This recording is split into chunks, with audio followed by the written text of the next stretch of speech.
Okay. Hey, good morning, everyone. And let me get this mic a little closer. Good morning, everyone. Welcome to the September 9th EAC meeting. Just a couple quick things I just wanted to relay from Richard Ray. His apologies for not being able to make it here today. Over the last month since the last EAC meeting, Richard has presented the activities of the EAC to a couple of organizations, but he's not able to join us today. We're going to make just a slight shift in the morning agenda. We're going to go to Karen for some updates on FCC activities, and then we'll come back and get started on the minutes and some of the other activities. So is that okay, Karen? That sounds perfect. Thank you. I appreciate your passing me the baton. Am I on? Yep. Okay. So I'll be brief. I just wanted to let you know this has been an extremely busy summer for us in terms of following through on several accessibility agenda items. And you're going to be seeing, it's going to be a very busy fall. So I just wanted to make sure that you're all attuned to this, because I know several of you have overlapping responsibilities in this area and in other areas, and also because many of the items that we're going to be talking about or releasing could have a bearing on emergency access. The first item, as you may know, is that the video description report and order was released on August 25th. That's a very exciting thing for us. These rules had been overturned originally by a court of appeals back in the year 2000, and it took an act of Congress to provide us with explicit authority to promulgate them. And those rules will be going into effect, or at least the compliance date is July 1st, 2012. So as of that date, approximately, I think it's 50 hours per quarter, has to be of the largest networks and the largest cable providers have to, or the five top cable providers have to provide video description on their programming. The next thing is that we have a few items circulating. This is public information, so I'm not giving you any inside information that you can't access otherwise. One has to do with closed captioning exemptions that were granted in the past, and the other has to do with the IP captioning responsibility under the CVAA, under the 21st Century Communications and Video Accessibility Act. That's the section that requires that all programming shown on television after the effective date of our rules be shown with captions. Once they're captioned on television, those captions have to stay on those programs when they move to the internet. And look for a notice of proposed rulemaking on that. We have a deadline of final rules by January 12th, which is 6 months after the final report of the VPAC on this issue were submitted to us. That report was submitted in July, and now we have 6 months from July. So we're on a very, very tight timetable for that as well. We also, this fall, will be, or actually, hopefully within the next couple of weeks, we'll be issuing a public notice to start receiving applications for certification for programs that will be distributing specialized customer premises equipment for people who are low income and who are deaf-blind. And that is through the National Deaf-Blind Equipment Distribution Program. Again, that's required by the CVAA, and that program we issued rules on in April and will now be beginning to accept applications. We're just waiting for approval from the Office of Management and Budget on reporting obligations that were contained in our report and order. So that's very exciting, because this is a population that's never before been addressed by commission policy. And also important for you all, because the deafblind community also needs emergency access, and they need access to the equipment in order to be able to access the services. So this is one part of the equation, hopefully, that's going to be rectified. We also will be releasing other orders that we have obligations under the Act to release. There are various deadlines, such as contributions by non-interconnected and interconnected VoIP providers to the TRS fund, and the Advanced Communications Services item, which is fairly mammoth. It's really the heart and soul of the CVAA. In other matters, we are proceeding with the development of our clearinghouse. This is also an obligation under the CVAA. It will be a preliminary launch, meaning that we're going to keep on working on this, but it is going to be linking to many other websites, including CTIA's web accessibility web page on accessibility products and services in the wireless arena. There are other trade associations that are also working on their own websites. It will also link to various national organizations. Basically, it will be a tool to allow people with disabilities to go to access other websites where they can find the information that they need to get the accessible products and services that they need. And then finally, we have set October 28th as the date for the chairman's Accessibility Awards. This is a tentative date, so even though I'm announcing this, we have not issued a public notice on this. So if there are any reporters in the room, this is sort of off the record, but we're hoping that that's going to be the final date that we're going to be announcing the awards. This is a project that we've had over the last year where we invited innovators and researchers and scientists and educators to give us their input on the best new innovations in accessibility, and we would like to recognize those efforts. And so October 28th is likely going to be the date for that, and there will be an event here in the CMR, and you will hear more about that. So again, it's sort of, I realize that I'm being broadcast on the web, but this is so far the date that we're looking at. And the one last thing that I do also want to mention is that on December 5th, we are going to be hosting the G3 ICT. I don't have in front of me what that stands for, but basically this is going to be an international conference with hopefully hundreds of representatives from across the world that will be coming here to explore mobile accessibility. It's called the M-Enabling Conference, and you'll be hearing more about that as well. It's actually a two-day event, the 5th and the 6th. The 6th will be at the Gaylord Hotel, but the 5th in the morning will be here, and it is in conjunction with the International Telecommunications Union as well, so you may be interested in participating in that as well. And that's the report. Thank you, Karen.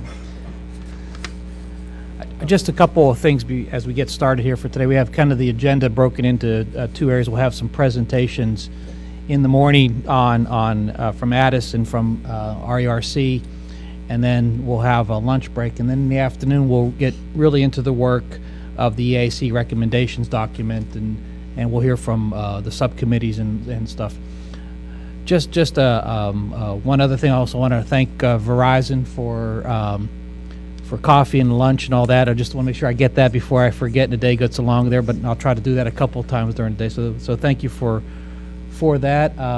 We're going to now go over to Cheryl, and we're going to get through the review and approval of the minutes and attendance. Thank you, David. I'll do attendance first. I'll do the in-person because we did the Conference Bridge first last time. All right, I have Bernarda Boba and Angel Orocho. These are the people in the room. Brian Daly is not here. So Brian Daly is on the phone. I apologize, I couldn't make it. It's all right. Thank you. Patrick Donovan, David Zumba, Sherry Farina, Daniel Falk, Matt Gerst, Kevin Green, Cheryl King, Bob Mather, Peter Musgrove, Jim Nixon,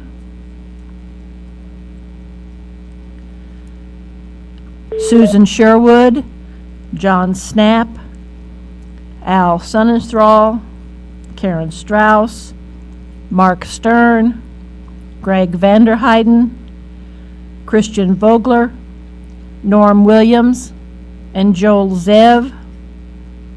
Did I miss anyone who's in the room?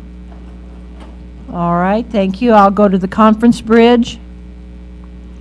Jim Coleman, Ronnie Cotton. Here, good morning. Thank you, good morning. And Brian, we heard from Brian Daly. Tony Dunn, Greg Fields, Laurie Flaherty, Gunnar Hellstrom. Yes, I'm here.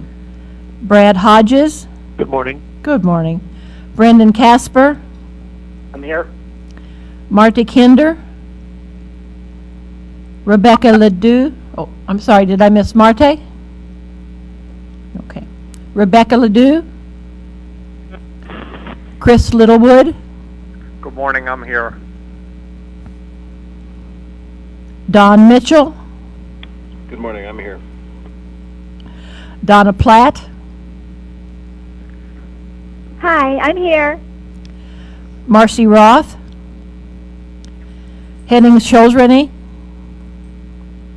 Greg Schumacher, I'm here. Arnold Van Wyck. I am here. Did I miss anyone on the bridge? This is Paul Michaelis. I am here. Oh, Paul, hi. Hi. Hi, Cheryl. It's Laura Ruby. Laura. Laura Ruby, thank you. Anyone else? All right, thank you. Did I miss anybody anywhere? Thank you. Can I add one more thing? Yes. I left out, this is Karen again, I left out the most important proceeding, which is the NG 911 proceeding, because I guess you all know about it. But obviously in September, hopefully on the agenda will be the a vote on the NG 911 proceeding. And we look forward to getting all of your comments, either individually or as a group, et cetera, on this proceeding. And it focuses on text to 911, as I've discussed before. And then also we do have a section on implementing the EAC recommendations into that proceeding as well. So, Great. thank you. Thank you. Then I will ask if there are any revisions or comments about the draft minutes that you all received, I believe on the 1st of September, with the meeting and notice. Are there any corrections, changes, or revisions to the draft minutes? Hearing none. Are the minutes approved? Any objections? Seeing no objections, we'll take the minutes as approved. Thank you.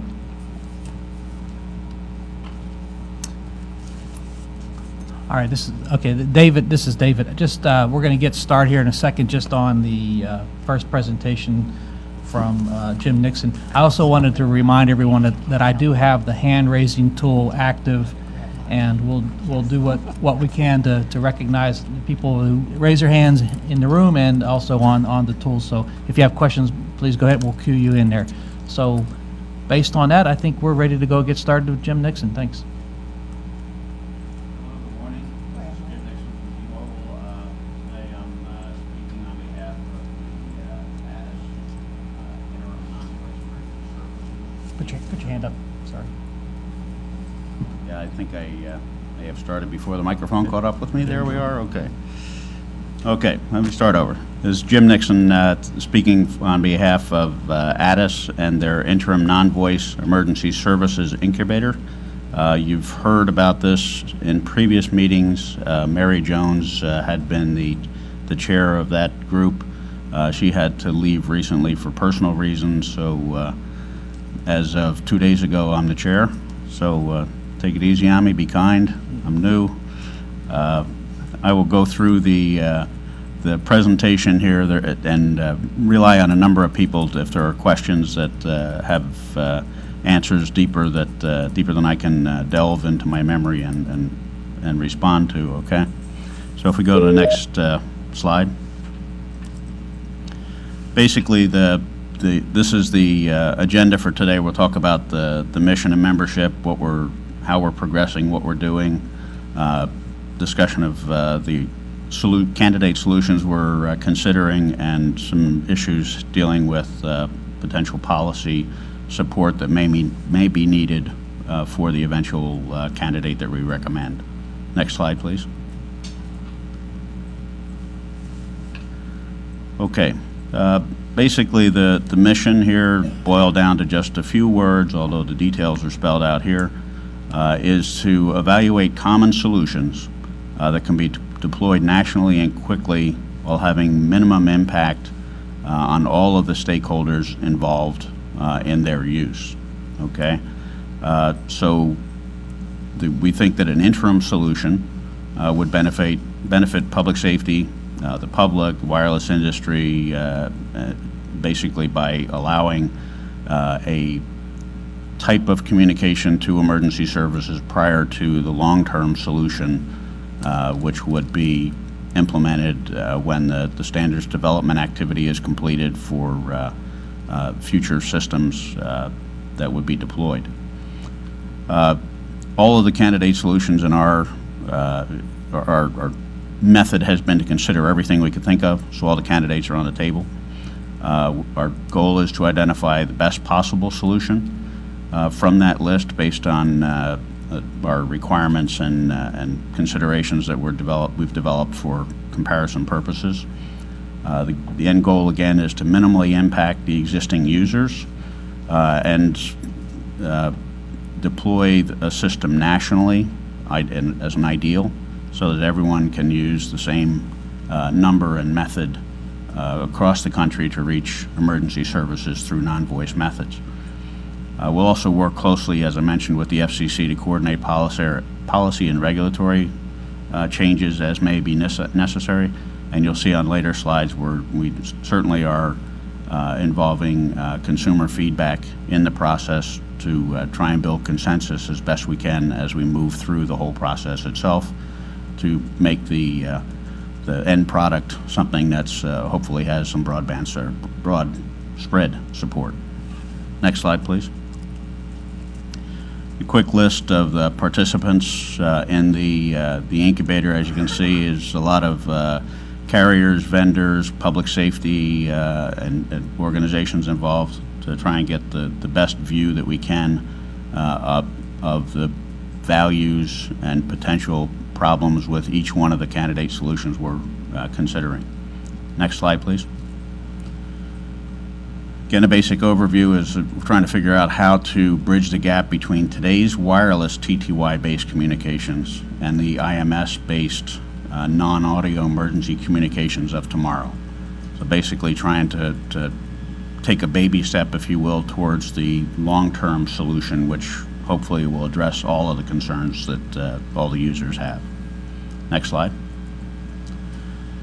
The basis, again, is we seek an alternative to the wireless TTY system. For the future, there is going to be a long-term solution that's in development. Other groups have spoken to EAAC about that, and we have information on the record for that.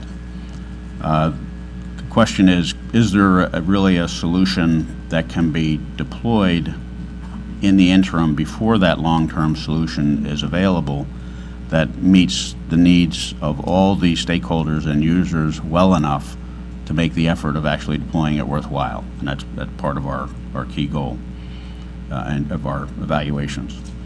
And we want to make every effort to expedite the evaluation and analysis of these potential solutions for several reasons. Number one, it's important to get an interim solution out there as quickly as possible so it does the most good.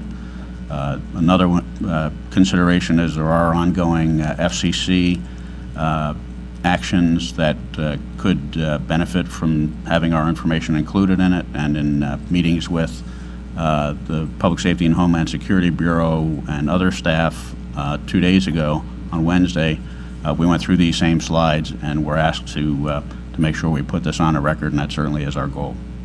Next slide, please. This is kind of our progress report of when we started back in April. The initial discussion and introduction to EAAC was in May. We did get some consumer feedback in our June meeting. Our goal was met of finalizing a list of candidate solutions in August last month. So we ended up with every solution we could think of that had the potential for being capable of being deployed early. That was basically collecting all the potentials, and then we start to analyze them. So I think I just skipped 2 slides ahead on my own. So if we go to the next slide. Yeah, there we go. So our goal here is to have at our next meeting in October to whittle down the list of potential candidates to a short list that we can all concur on and agree are valid potential solutions.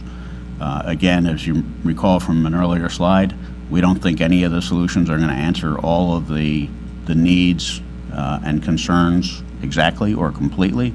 So it's going to be an issue of what is the best fit, not what is a perfect fit, probably. Then we intend to have a meeting again with the consumer groups in November to discuss our findings and explain the rationale in more detail and go over the issues with them. Then develop our final report in December, at which time it will be published and put on the record at the FCC in their proceedings. Basic evaluation criteria are on the next, on this slide you see here.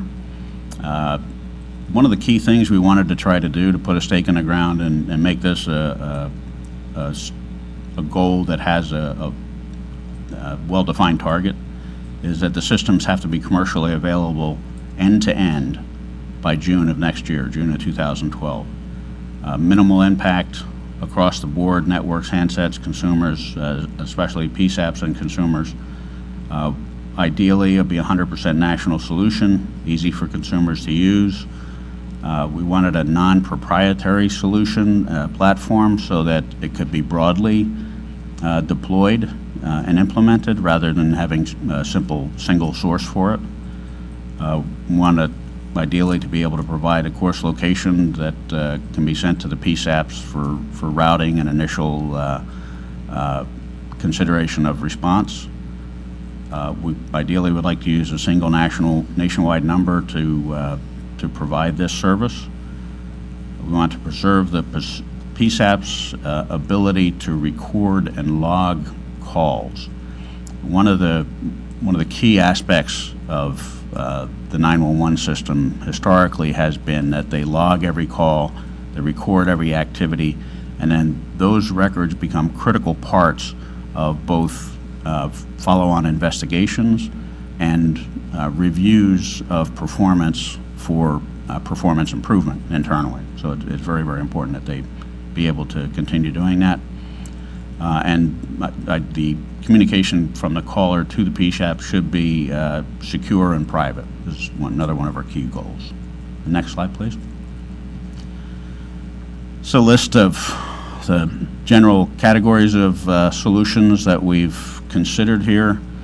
You can see they run the gamut from one end to the other, from TTY to SMS to relay services of various types. So what we did was took each one of these, created a matrix of requirements to meet our goals for validity of an interim solution, compared each one of these to those requirements, gave them individual numerical scores on each one of those criteria, and now we're in the process of analyzing the total scores, which gives us a kind of an independent way of, a non-biased way of identifying which ones naturally rise to the top, and then we'll start reviewing.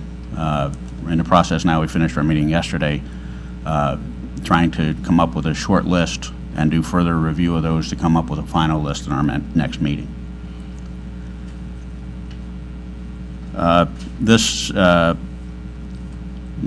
next slide is basically me running a little bit ahead of myself talking a minute ago, but this is basically the evaluation process. At this point, we don't believe that any single solution meets all of the criteria, at which, if there was a solution out there that met all the criteria, it would probably already be deployed as an interim solution. So I guess that's pretty logical. But the important takeaway point here is that there probably are going to have to be some compromises all the way around to try to get an interim solution out there that can provide at least an acceptable level of non-voice emergency services.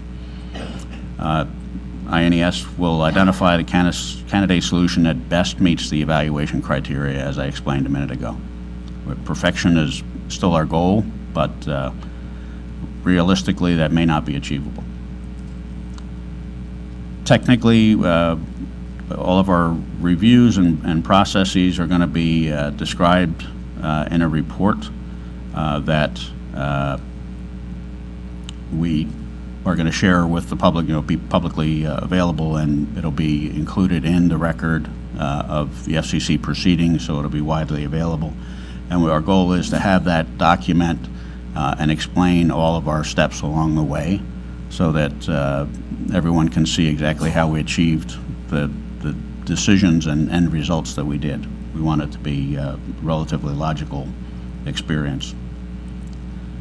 As far as policy support, there are potentially going to be some issues on the next slide.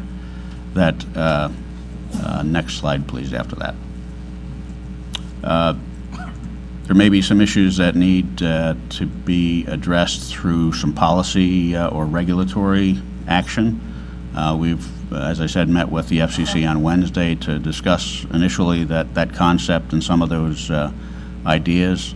So we are, our goal is to continue cooperating with them to make sure that when we identify a potential solution, we're all in agreement on what kind of regulatory action might be needed so that it can be taken in a timely manner and not delay the process. One interesting point that came up in our data collection, as you can see in the last line here, in Digital, which runs the wireless digital network for Indiana, reported that in the last 5 years they had 11 million wireless 911 calls, and only 11 of them were from TTYs. So it's another data point that we can use for, we've had that discussion there several times about the usage rates. So in conclusion, on the next slide, our basic goal here is to do an unbiased, deep dive look and review of all the potential solutions that are out there for an interim solution so that we can help identify the best way to go. We're certainly seeking consumer input on it again to build the best consensus that we can throughout the process. We want to complete our task group work in December again so that it can be ready as soon as possible and being part of the deliberations on the FCC actions that are in play and potentially coming into play. We're going to document our results and work with the FCC and the rest of the community and stakeholders to address any policy issues that might come up and any other support that might be needed to make the interim solution possible. I appreciate your time and effort, and I guess we have questions and answer time. Yeah, so I'll be happy to answer any questions. Thank you, Jim. We do have at least Norm and Christian have their hand up over there, and then Greg right now. Thank you for your presentation. I have two questions. My first is, can deaf people keep their current phones? Like if they have an Android phone, do they have to get a new phone? And then the second question would be,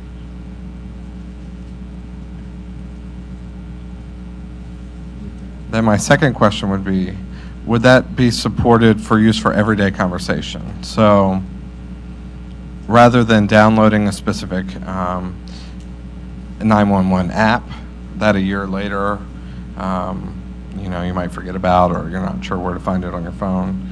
So would it be something that would support everyday communication for deaf users as well? Yeah, thank you, Norman. And part of our evaluation criteria has included questions about the impact to current users. We're noting wherever there's a potential that a new handset might be required or an application might need to be downloaded, but our goal is to minimize those changes, because we've heard absolutely consistent testimony that and conversations, discussions, that this really needs to be a solution, ideally, that people use every day so they're familiar with it and comfortable with how it works, so they don't waste time when they're trying to get an emergency call through. So our goal is to avoid those types of outcomes where you would either have to change your phone or download an app. We're still in the evaluation process, so we don't know how the result of that is going to be, but that's one of the things that we're certainly looking forward to sharing with the consumer groups when we talk to them about it. Norman and Christian and Greg, and then Sherry. Again, thank you for your presentation. I do have a little concern, and that's about consumer involvement. I was actually involved in one of the initial meetings back in June, and there were three of us, me, someone from HHLS, and someone from TDI. And we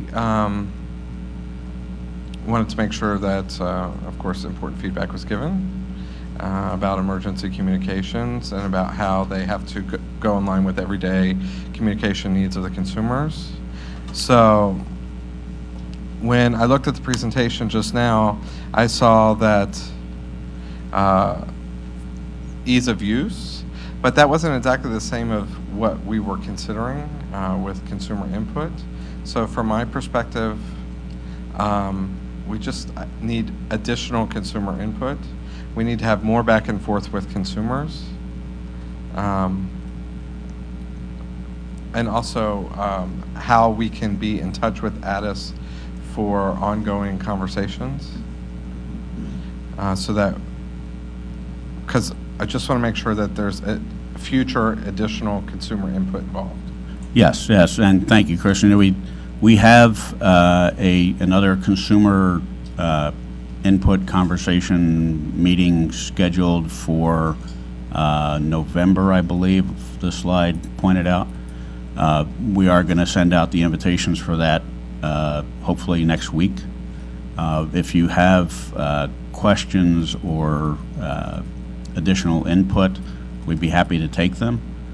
You can reach me with my contact information from the EAAC or Addus. I'm not sure. Tom Good, is that?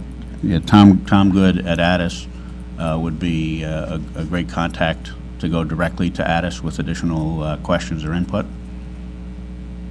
Okay. Okay. Thank you. Thanks, Christian.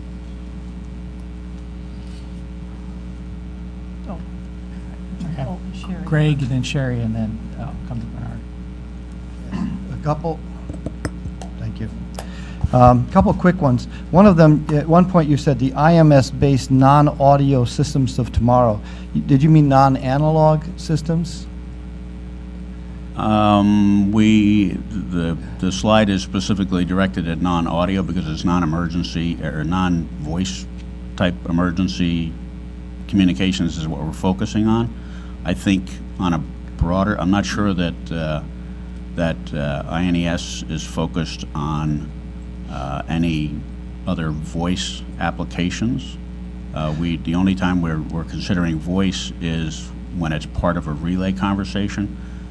So maybe I don't understand the distinction. We are considering that future communication systems, and this is focused on wireless TTY, right?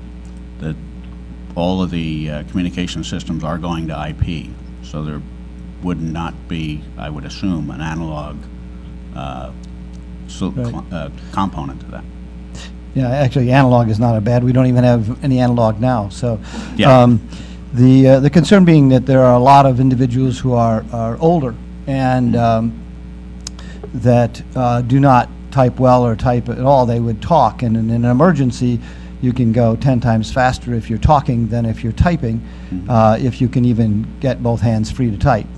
And so to move to a text system which is not a text plus voice or has no ability to add voice. So that's just one thing to think about as you go forward. Yeah, But seeing something where it says right off the bat, I know there may be problems with that, but to have something that right off the bat starts off by saying we're going to develop something, without voice leaves a big population out. Yeah, and that's not we're not specifically focusing on things without voice. We're focusing on alternatives that would allow the communities to make 911 calls over various ways. I mean, in our list of things we're considering, we have video, we have relay, we have text, we have, all those things are on the list. Some of the options that you saw listed there represent options where part of the call would be done through video and part of it would be done through voice, perhaps. I think we did a pretty good job of identifying all of the flavors of systems that could be used for emergency communications between now and June of next year, which is the target we put to have commercial availability. Okay.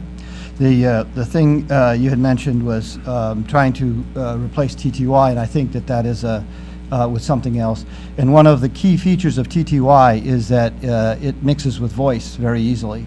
So if you're trying to replace TTY, it would have to be with something else that mixes with voice if you really want to sort of figure out how to eliminate. The reference to replacing TTY was for the long-term requirement for the wireless handsets to have percentages of the handset based available for sale to have TTY compatibility, etc. Yep. The idea there is that as we go to the 4G to LTE, that as we saw with the presentation from Novus about the way voice, text, and video are all combined into a single communication stream and therefore all available. Yep. That would, that clearly would be available when LTE comes online, potentially making the need to continue TTY unnecessary. Well, some good news for you is part of the Access Board's TITAC committee, the deaf community actually said that they would join in talking to the FCC about removing the TTY as soon as there was an IP real-time text. So with the plan you're talking about, it looks like there's sort of unanimity that when the IP real-time text comes, that it would obviate the need for any TTY, and I think everybody's looking forward to that for exactly the reasons you cited. Thanks for bringing it up, Greg. Two quick questions at the end. One of them is, you said an application might be downloaded and you don't know yet because it's still very early in your process, but is this an application that would download as an update to what they use every day, so that it would just basically be they would continue using what they use every day, but it would have some enhanced capabilities? Or are you talking about that it would be something would download that would be something different than they use every day that they would use in an emergency? Yeah, again, our ideal would be that it would be the same system that they're using now, perhaps with some new capabilities to it. But again, that constraint of having it commercially available by June of next year may eliminate some possibilities that could be developed beyond that. But in order to get a tangible and specific result, we're working towards that date. Okay. And the final question is there some barrier to having disability representatives participate in the whole process rather than only every now and then coming in for a listening session? I think that we have, because it's a technical process, that's the way it was set up at the beginning. We have various people that participate in it that give different perspectives on it, and I think Susan, you may want to speak on that, but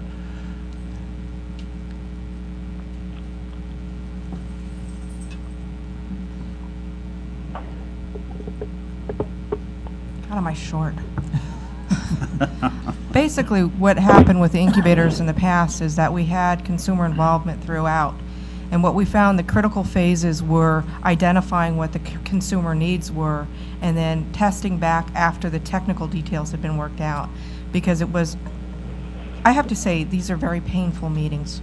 They're very detailed and technical, and the talk is about standards in different locations and different places and how they harmonize and all that kind of thing. So we thought the critical points were the decision-making points. What criteria, the most critical one was what criteria would we evaluate these options? And that's where the consumer expertise is, it can't be replaced.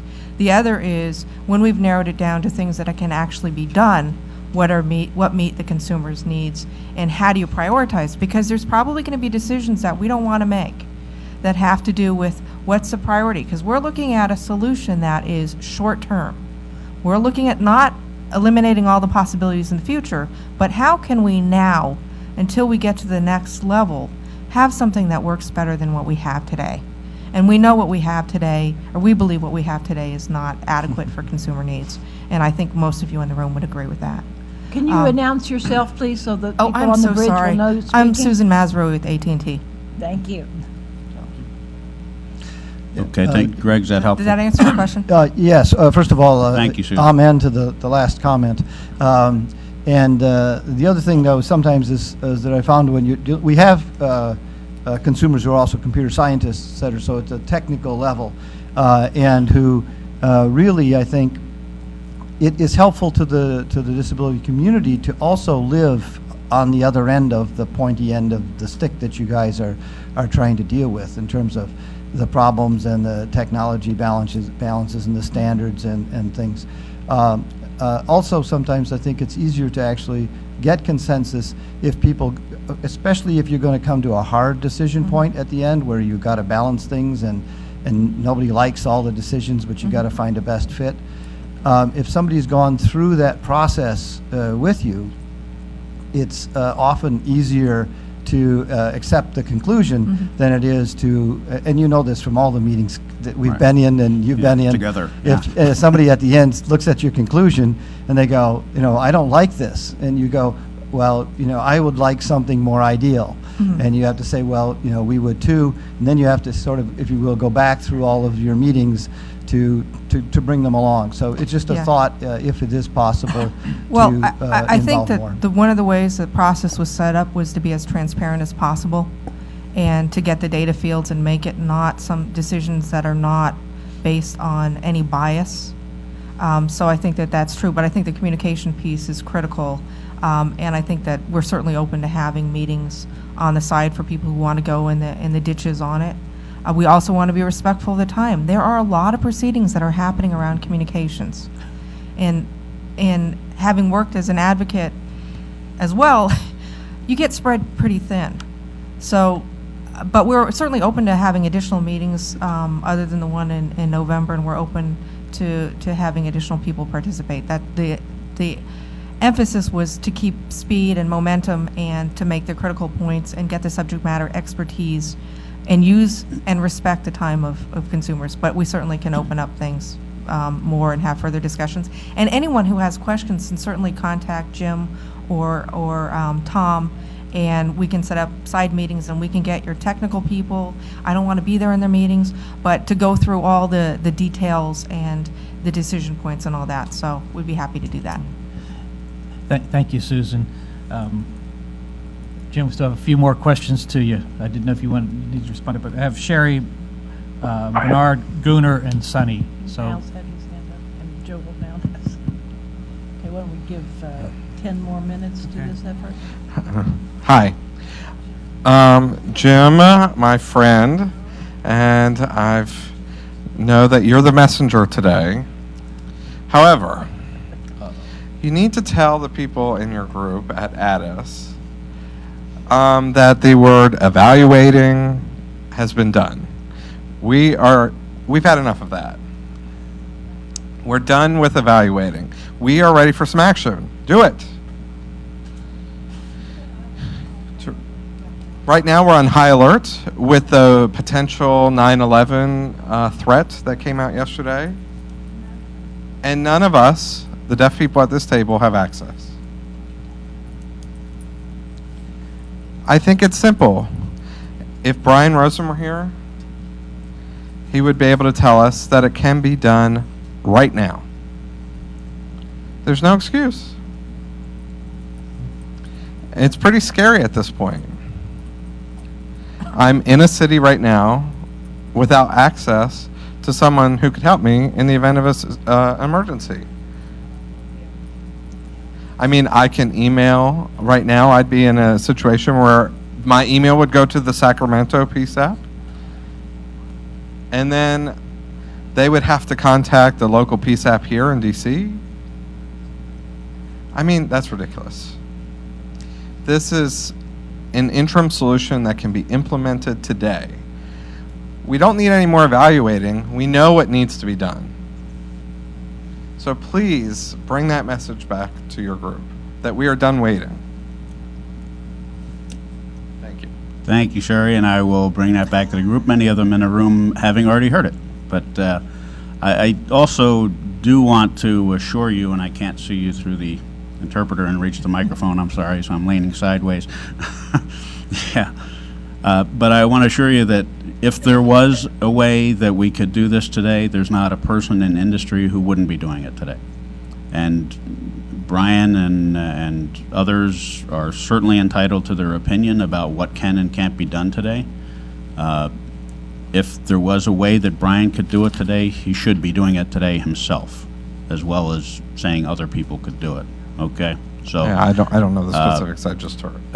You know that we're all frustrated with this. We want to get it done as quickly as possible. That's why we're driving as hard as we possibly can to get this piece of work done, to add to the other bodies of work that will be considered for the decision to put an interim solution in place. Now, keep in mind, there's no single person or entity in this room who can put it in place. We've all got to work together for it. So our goal has been and continues to try to be to get the best solution for everyone, realizing it's going to involve potential compromises all the way across the board. So, this is Sherry again. I guess what I'm talking more about is text-based communication, and starting with that. That's what I guess I want to be clear about that's what I was talking about. yeah, and that's a lot of the evaluations that have been done, and we're continuing to do, look at all of the variations of text communications to try and find out what is the most quickly and reliably achievable. That's the goal I think we share with you. Thank you. All right. Bernard, Gunnar, Al? Yeah, in the, use the mic.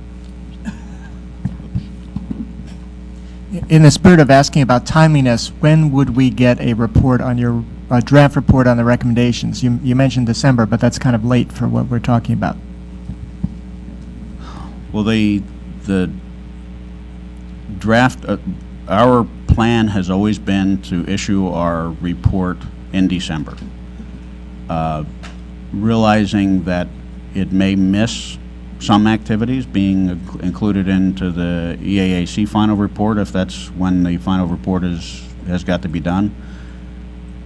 but there's a number of other activities that are ongoing, especially the FCC notices, et cetera, that we definitely want to get the report out and inform those. Unfortunately, we need to finish the process before we can share the information. Gunnar? Yeah, Gunnar Hellström here. First, an explanation of the question. I think Greg placed it. Why do you say non-audio? That must be that the text coding shall not be audio-based. It shall not occupy the audio channel of the system and shall not be relying on the unreliable... Gunnar, gotta stop you a second. Can you just start again and a little slower? Yeah, okay. Please, and louder. Do you hear me, or is it weak? You hear me? Let's go ahead and give it a try. Just louder and a little clearer. Okay. The first thing was an explanation of the non-audio question that Greg placed. This must be about having a text coding that is not based on audio coding. All the old ones took the audio channel, but now we need to move to digital channels. So that's why definitely voice should be among the requirements, as Greg said.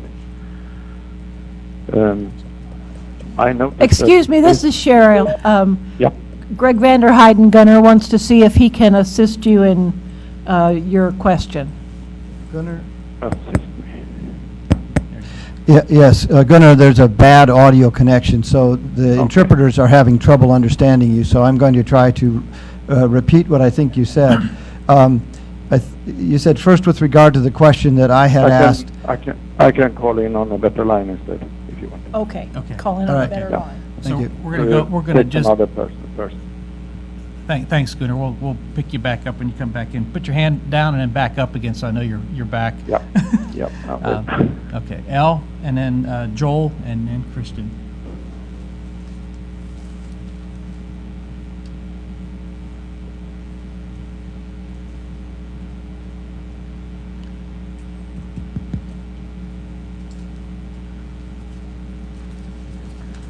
Yes. Hello? Can we have the camera on, Mr. Shum? There we go. Sherry's saying, Al, you'll have to get up on the table to dance to get the attention, get the camera focus.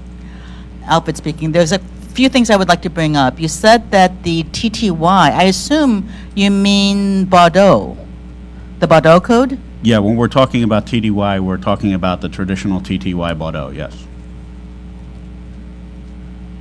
I think that we need to make that clear because there's some confusion about what a TTY is and the different interpretations for that abbreviation of a TTY. So here we're talking about Bordeaux, the Bordeaux code, B-A-U-D-O-T code, because yesterday we had a meeting with the 911 stakeholders and that issue was brought up. And there were several people who pointed out that almost all people who are deafblind are still using Bordeaux, the Bordeaux coded TTYs. So until you have better technology for the deafblind population, we will need to keep the TTYs in use, regardless of how few there are of them. I can't read my handwriting here. Oh, and also in the rural areas, there are some people who do not have access to the internet and are still using phone lines, landlines. So that's another issue that came up. And also, as Sherry mentioned, stop doing research and start acting I remember, I believe it was 15 or 20 years ago, the FCC had ordered the CTIA, the Cell Telephone Industry Association, I believe it was, to make sure that their cell phones were compatible with TTYs. And they met for 2 years, beating around the bush. And the FCC again came out and ordered them to stop and to start producing. And they finally did start producing, but this was after 2 years of beating around the bush. So that's something for us to consider. Thank you. Yeah, thank you, Al. I think Sherry would like to make a comment, so if she could kind of come up towards the mic while I'm answering here. The comments that we had about regarding TTY and terminating TTY were intended as the start of the discussion about how to terminate it. Okay, so that's going to be a complex issue that needs to be discussed instead of acted on immediately. So you know, that's we're simply indicating that once you get to the more advanced telecommunications capabilities that incorporate voice and video and text into the basic stream of conversation, then you perhaps get to the point where TTY may not be necessary anymore at some point in the future. We're certainly not suggesting shutting it off on sometime next week or anything. Okay. Sherry or Susan, did you have a comment that you want to make? I knew you couldn't see her back there. So. While she's coming up, we're going to have Joel, Christian, Gunnar, and then we're going to have to cut this off. Okay. I think people know how to get a hold of you or Tom. Probably a couple of them do, yeah. Yeah. So we'll just give the last couple comments and then we'll conclude. Okay. But thank you, Jim. Joel Zev. Oh. Yes. Did you call me, or do you want to go to Susan first? Whatever you want to do. Go ahead. We'll let Susan, since she's standing there, identify yourself, Susan. Susan Masroi, AT&T. And I think this helps illustrate the point that we need to do better communications, for one. One of the things about this issue is they're only focused on wireless, not wireline. So while many of the issues that are raised, they may not necessarily apply in both environments. So I think that just reinforces some of what Greg said in terms of doing better outreach, and that's something we need to work on. Thank you. Thank you. All right, Joel. Thank you. Joel Zev, Partners for Access. First, I want to thank you. I think you're really doing this very well. We have met in our subcommittees and questioned some interim steps, and we should be talking about interim steps post writing the report. We get the report done, but then spend some time on recommendations for how do we make this happen tomorrow or today, not wait 5-10 years down the line for implementation of that. And I think you're really on target. I am concerned that we might be missing a constituency here to talk about the human dynamic of all this. There are people out there that want to call or need to call 911. The FCC has a humongous system, multi-million-dollar system, currently in place of relays throughout the country that are funded by a special fund from the FCC at large numbers. They've also put in place a large number of video relay services that you can sit at your computer and make a telephone call, even from your BlackBerry with a camera on both sides. And I meant to be generic, but I didn't. That my son can be on the street and make a video conference call through relay using his wireless device. These are all here now. To what point have you brought those people a humongous, tremendous amount of money being spent on this? At what point have you brought these people to the table to discuss with them what they can do to implement this kind of interim step, which is not interim, that could be now, that is now, and how do we get the 10-digit or the 3-digit 911 or rural 10-digit emergency services interested so we don't have the location issue, where you're calling, what's the local 911 system. And I think that there's some ways that I'd like to have an opportunity of discussing with you to implement that kind of thing that could start as early as tomorrow and make it work. I know some of the relay systems now, I know New York Relay is one, have offered you when you dial 711, you get New York Relay, they will forward the call to the local 911 system where you live, and they have a computer base to do that, that's wonderful. And that's something that's already in place. Have you brought those people to your table also in discussing this? We've been considering every one of those concepts, Joel, and again, let's try to keep the focus here. We're talking about trying to assess all of the options out there that's going to come up with a technically achievable, supportable from the PSAPs, and usable by the users themselves with the least impact across the board. I mean, there may be ways you could do it, but back to Bernard's question earlier about having people change out handsets. I mean, we have noted that some of these things, video relay is one of the items on our list, might require a lot of people to buy high-end handsets in order to be able to use that solution. Then you've got to consider the bandwidth on the wireless carrier's network, whether that would really be supported broadly enough to, you know, we're weighing all those kinds of trade-offs to try and come up with something that's usable, reliable, and beneficial to the broadest audience possible with the least impact across the board. If I could just follow up, I'm really, I understand that, and I think that there is a system in place right now that people can call 911 through alternative systems. But there's another constituency out there that Joel Zev, Partners for Access.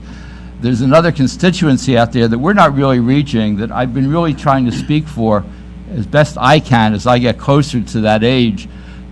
People who are elderly who have sensory impairments. And about a third of people who are elderly have a significant hearing loss. Huge numbers. We are not thinking in terms of what we can do in the interim for those people who want to stay at home, who don't want to go to assisted living, who don't want to do this. They just want to live out their lives with respect on their own. How can we give them access? And I think that's part of the issues as an interim we should also be thinking about. And it may mean additional equipment. It may mean VCO, voice carryover capability. There's all kinds of things that are now in place that we should be thinking about. They're already funded, already there. Just change our thinking to make them work. Yeah, and I couldn't agree with you more, Joel, and I think if you ask my lovely wife who's sitting a few rows back there, I've lost a lot of my hearing too already, so I'm in that group as well. But the focus on what we're doing does not exclude any of those categories of people. And in our assessment, we're trying to address alternatives to voice communications, and a lot of those solutions would work for every one of the constituencies you just mentioned. So I think we're a lot closer than you may think. And I'd be happy to talk to you, further about it. Unfortunately, I've got another commitment that I've got to leave here at lunchtime, so I'll give you my card and we can talk. Thank you. I think I got Christian Gunner and Brian Daly, and try to keep your comments pretty quick and to the point, and then let's move it. Okay, this is Christian Vogler here. First of all, I would like to respond briefly to Joel, because I would like to emphasize at VRS, we consumers are always the LTE or the WiMAX. 3G is not fast enough. So we need those two systems, otherwise it doesn't work. Also, I would like to go back to Sherry's and Al's comments, and again, emphasize that we need a solution now. 2 months ago, at the EEAC meeting, someone from the industry told me that we didn't need an interim solution because NG 911 is going to happen anyway, and that if we don't have to figure out an interim solution. Now, every year we have no solution, no resolution, and so we're stuck with a very serious problem, because all of us, consumers and industry alike, need to be on the same page, and a temporary solution is not an option. Not having a temporary solution is not an option. Yeah, I couldn't agree more with you, Christian. And, if the next generation may be here pretty soon in very specific PSAPs across the country, but I have to fall back on history and point out that even today, 911 started in 1967. Today, there are a couple of hundred counties in the United States that have no 911. There are still a number of counties and PSAPs in the country that have no wireless enhanced 911 or in phase 0. So anyone who thinks that next generation 911, which is going to be very technically challenging and expensive, is going to be rolled out nationwide overnight, really needs to kind of reconsider the facts of history and the details involved. I'd love to have it, believe me, but reality is going to get in our way once again. We got two more people. We have Gunnar and then Brian. So Gunnar, let's try you again. Yeah, let's try again. Better. That's better. The first one, I don't know if it went through. It was the comment that non-audio that was mentioned must mean that the text coding is not audio-based as it is in the current wireless TTY system and in the TTY. They should get rid of that audio coding. It hopefully does not at all mean that video is not, voice is not considered. I hope voice is one of the parameters simultaneously with text in the requirements for this interim system. Next thing is an observation that now has been talked about a couple of times, that this is only for mobile, and we need to also plan for the replacement of the TTY on a fixed network, and I don't know if ATIS can start such an activity as well, or if we take it directly with FCC. Need to be considered. And the third thing is also similar to what Christian and the others said.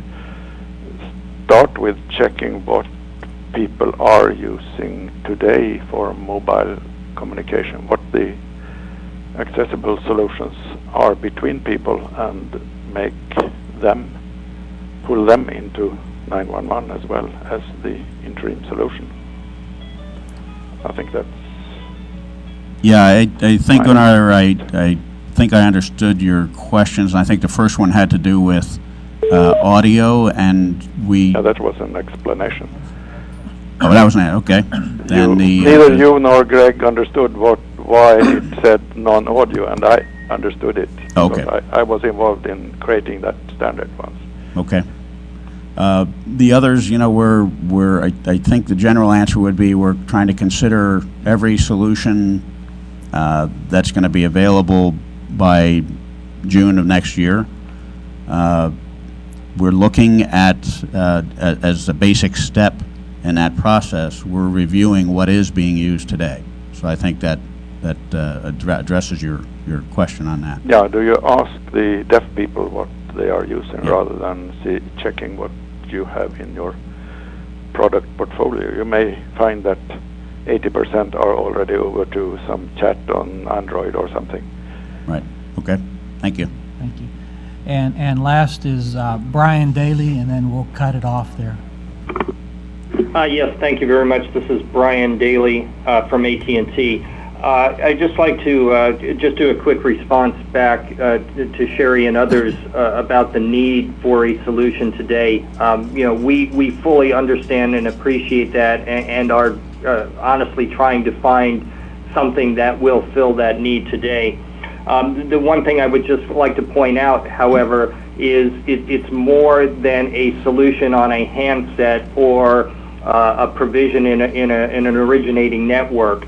It really needs to be an end-to-end solution, because a communication capability on a device, if there's not an endpoint where that communications can be received, then it really does not solve the problem. It needs to be an end-to-end solution, and meaning in the devices, in the originating networks, and also at the PSAPs itself.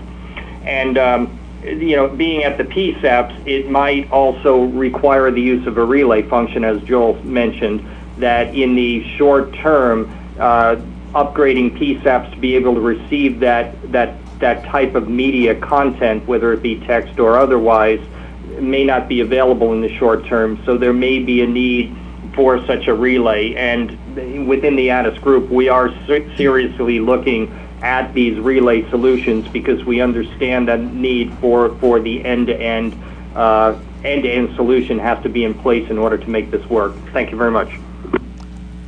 Okay, I think that was officially the last question. I appreciate everybody's engagement and thoughts on it, and again, want to assure you that we're working hard to try and get this work done and some good valid input on the table for future consideration and implementation. Thank you. Hey, Jim Nixon, thank you very much. I think we could have gone a lot longer in this, so thank you.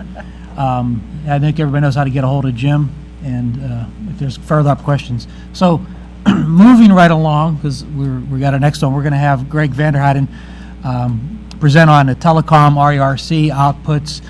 We're supposed to go to 12:15. I think we can go just a little longer if we need to for Q&A, and we'll maybe just move lunch out maybe 15 minutes and stuff. So let's go ahead and get started with Greg Vanderheiden. Thanks, Greg. Okay. Thank you very much. So what I thought we would do is to talk about some of the different, we've been working on this area for about 10, 15 years, trying to lay the groundwork, and so wanted to present some of the information that would speak to some of these issues, and interestingly, a very nice dovetailing into the presentation just before. One of the first things that we, now it's working, that we came up with was the fact that we were able to identify 4 distinct needs for real-time text. And this is important since a lot of times we would end up focusing on one, and we need to think about all of them. The first one is captioned telephony. And this is, of course, where somebody is talking, as Gunnar was talking earlier today, and we couldn't hear well enough to understand him. For some people, that's what communication is always like. And the ability for us to have had that captioned, we all would have been able to just look up and see what it was, people who are hard of hearing. That's something that cannot be met with messaging. It needs to be a real-time flow that matches in the same way the captioning is on the screen here for us as we're talking. The second one is in emergency calls, and you saw in the survey how much people talked about the need for the 911 operator to be able to see their communication as it's being typed. And when you get into conversations or an intense conversation like this, the delays that it introduces are very significant in terms of the communication. It's especially important for slow typists. You have many of the people are very, very fast typists, and we message back and forth, and it just seems to fly out. But we've also sat there where somebody is messaging, we send something off, and we sit and we wait, and we wait, and we wait, and we wait. This is a problem in an emergency where you're trying to wait. And they may not even think to hit return. They just keep, typing along and going forward. It's also good for intensive types of communications, interrupted communications. So you have somebody who starts to send a message, help, my boyfriend's breaking into my house, and the boyfriend takes it and knocks the thing out of your hand, and nothing is sent. This is also a problem. It can even take the instrument off, so even a delay send won't happen because they just truncate it. The third one is intense or important conversations or discussions, and again, we see this all the time where the communications are going on. And then the fourth one is just people who prefer it because it's just more natural. It's like conversing.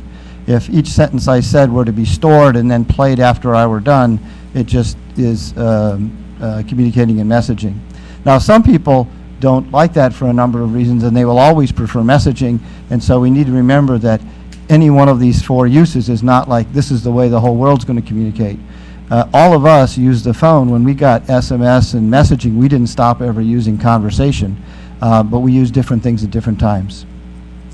But also it'll avoid people, we actually have people who hang up. There was just an example of a text relay recently where the person was taking so long to type their message that the relay terminated it as a non-responsive because the person was busy writing and they couldn't see that they were in fact composing a message.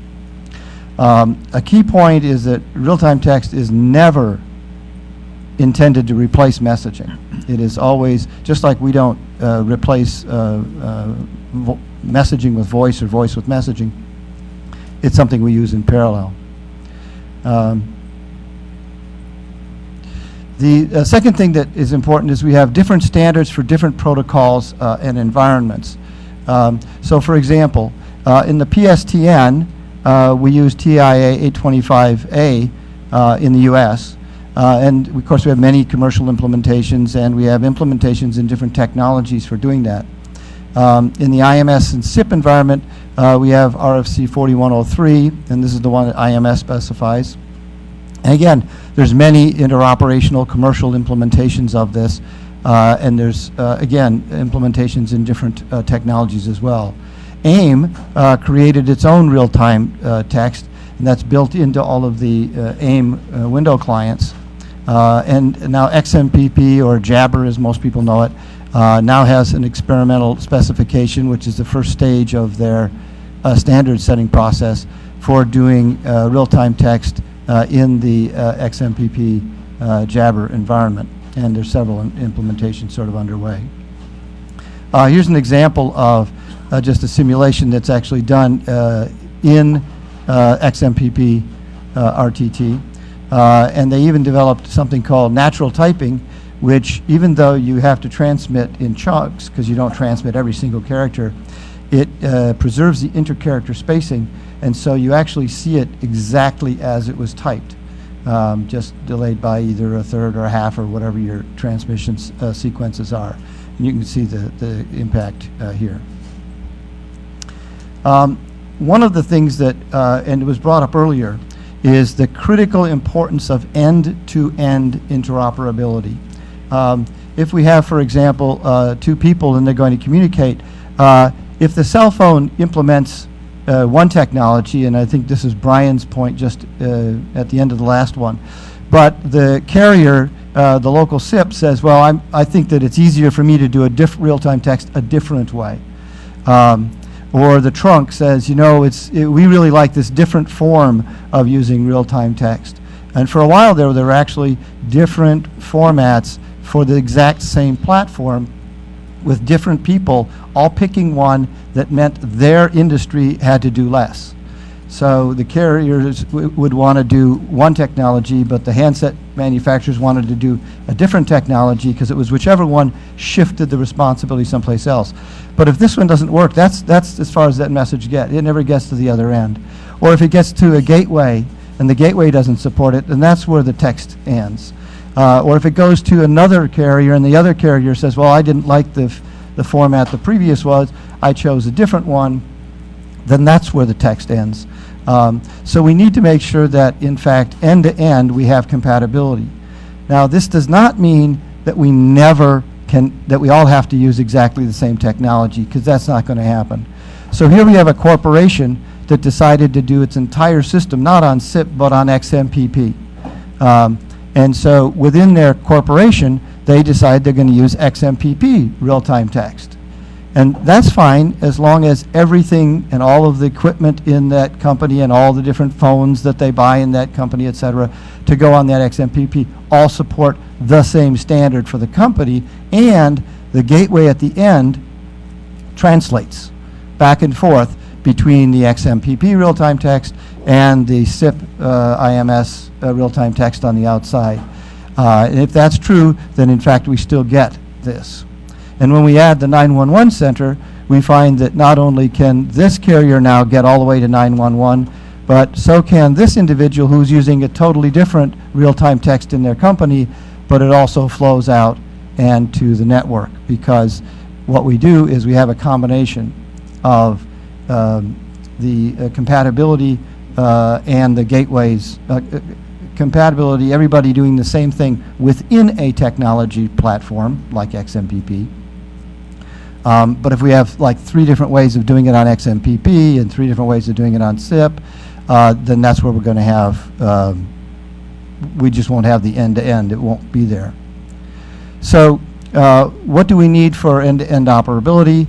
All of the components, the phones, the trunks, the repeaters, the gateway, on any one system need to all support the real-time technology that system, that protocol or an environment uses. So for example, on the PSTN, we settled on TIA 825A, and everybody used that. And so there's different TTY formats. There's turbo code and there's several other faster codes, but everybody always supported TIA 825A, and the networks made sure they might or might not support all the other ones, but they always would support 825, and therefore the TTY worked, even though we went through many, many technology shifts over the years. And then where the systems connect to each other, where you have, say, a PSTN interfacing with a SIP or something, then we need to translate between whatever the one for PSTN is and the one for the other. Otherwise, text can't travel end to end. So the question comes down to why do we need a single standard for each protocol? Because why do we want to limit ourselves? And if we require that things interoperate, which we need to, for the text to get through, things have got to interoperate. But we don't specify for any platform the standard that everybody has to support.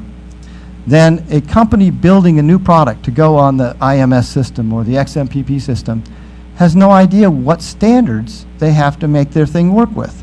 They have a mandate to interoperate with everybody else, but they don't know what, if everybody else can pick something different, they have 2 choices. One, they can support everything, but how do you support a product that's going to come out next year with a new protocol? Okay, so you can't. If different companies can support different standards and change them with new designs, then no one will know what it is that they have to. It's just a fact of, and the engineers go crazy when they hear some of this. So we basically only have 3 options. Either all companies must make their products work with all real-time text formats, and this is not only economically infeasible, but it's technically impossible because you don't know what's next. You can't build something for the future. Everyone must use the exact same specified RTT format on all platforms. And this also doesn't work because some of the RTT won't travel on other platforms. For example, you can't put 4103 on a PSTN, and you can't put TTY reliably on an IP network. So the third option is the only real one, and that is that everyone on the same protocol must support the same real-time text format for that protocol. So that begs the question, okay, who decides what the real-time text format is for each platform? And so what we would suggest is that the owner of each protocol or environment would specify the real-time text format for their platform. So for example, Cisco making an enterprise VoIP system, Cisco would specify. And anybody who wants to make phones to work on the Cisco system would have to support the Cisco specified format to be certified to go into that system.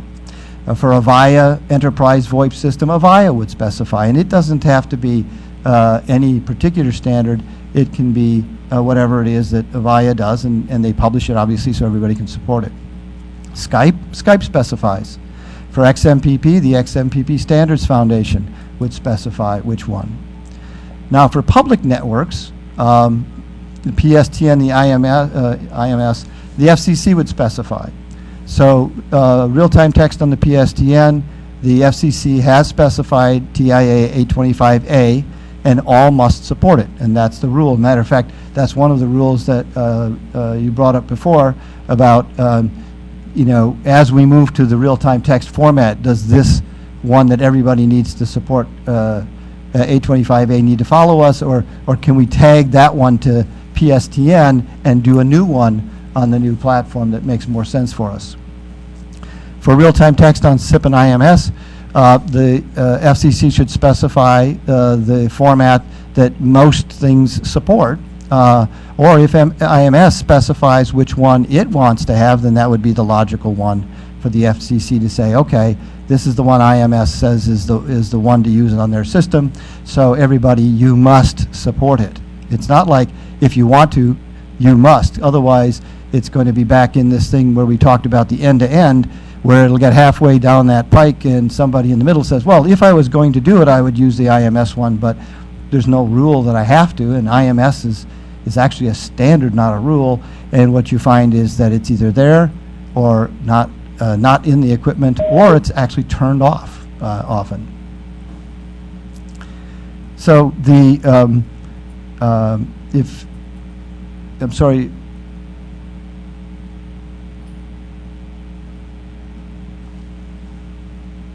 this is actually going in the wrong direction. I'm pressing next and it's going backward. All right.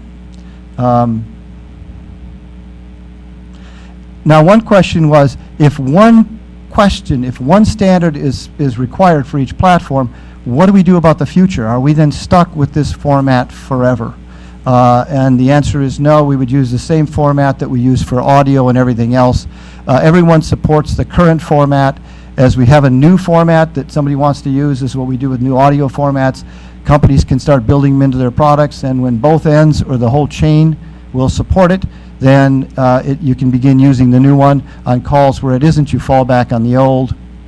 And eventually you get to the point where everybody's supporting both of them, and at that point you can just, you know, you'll find the old ones never being used because everybody always goes to the new ones, faster, better bandwidth or something.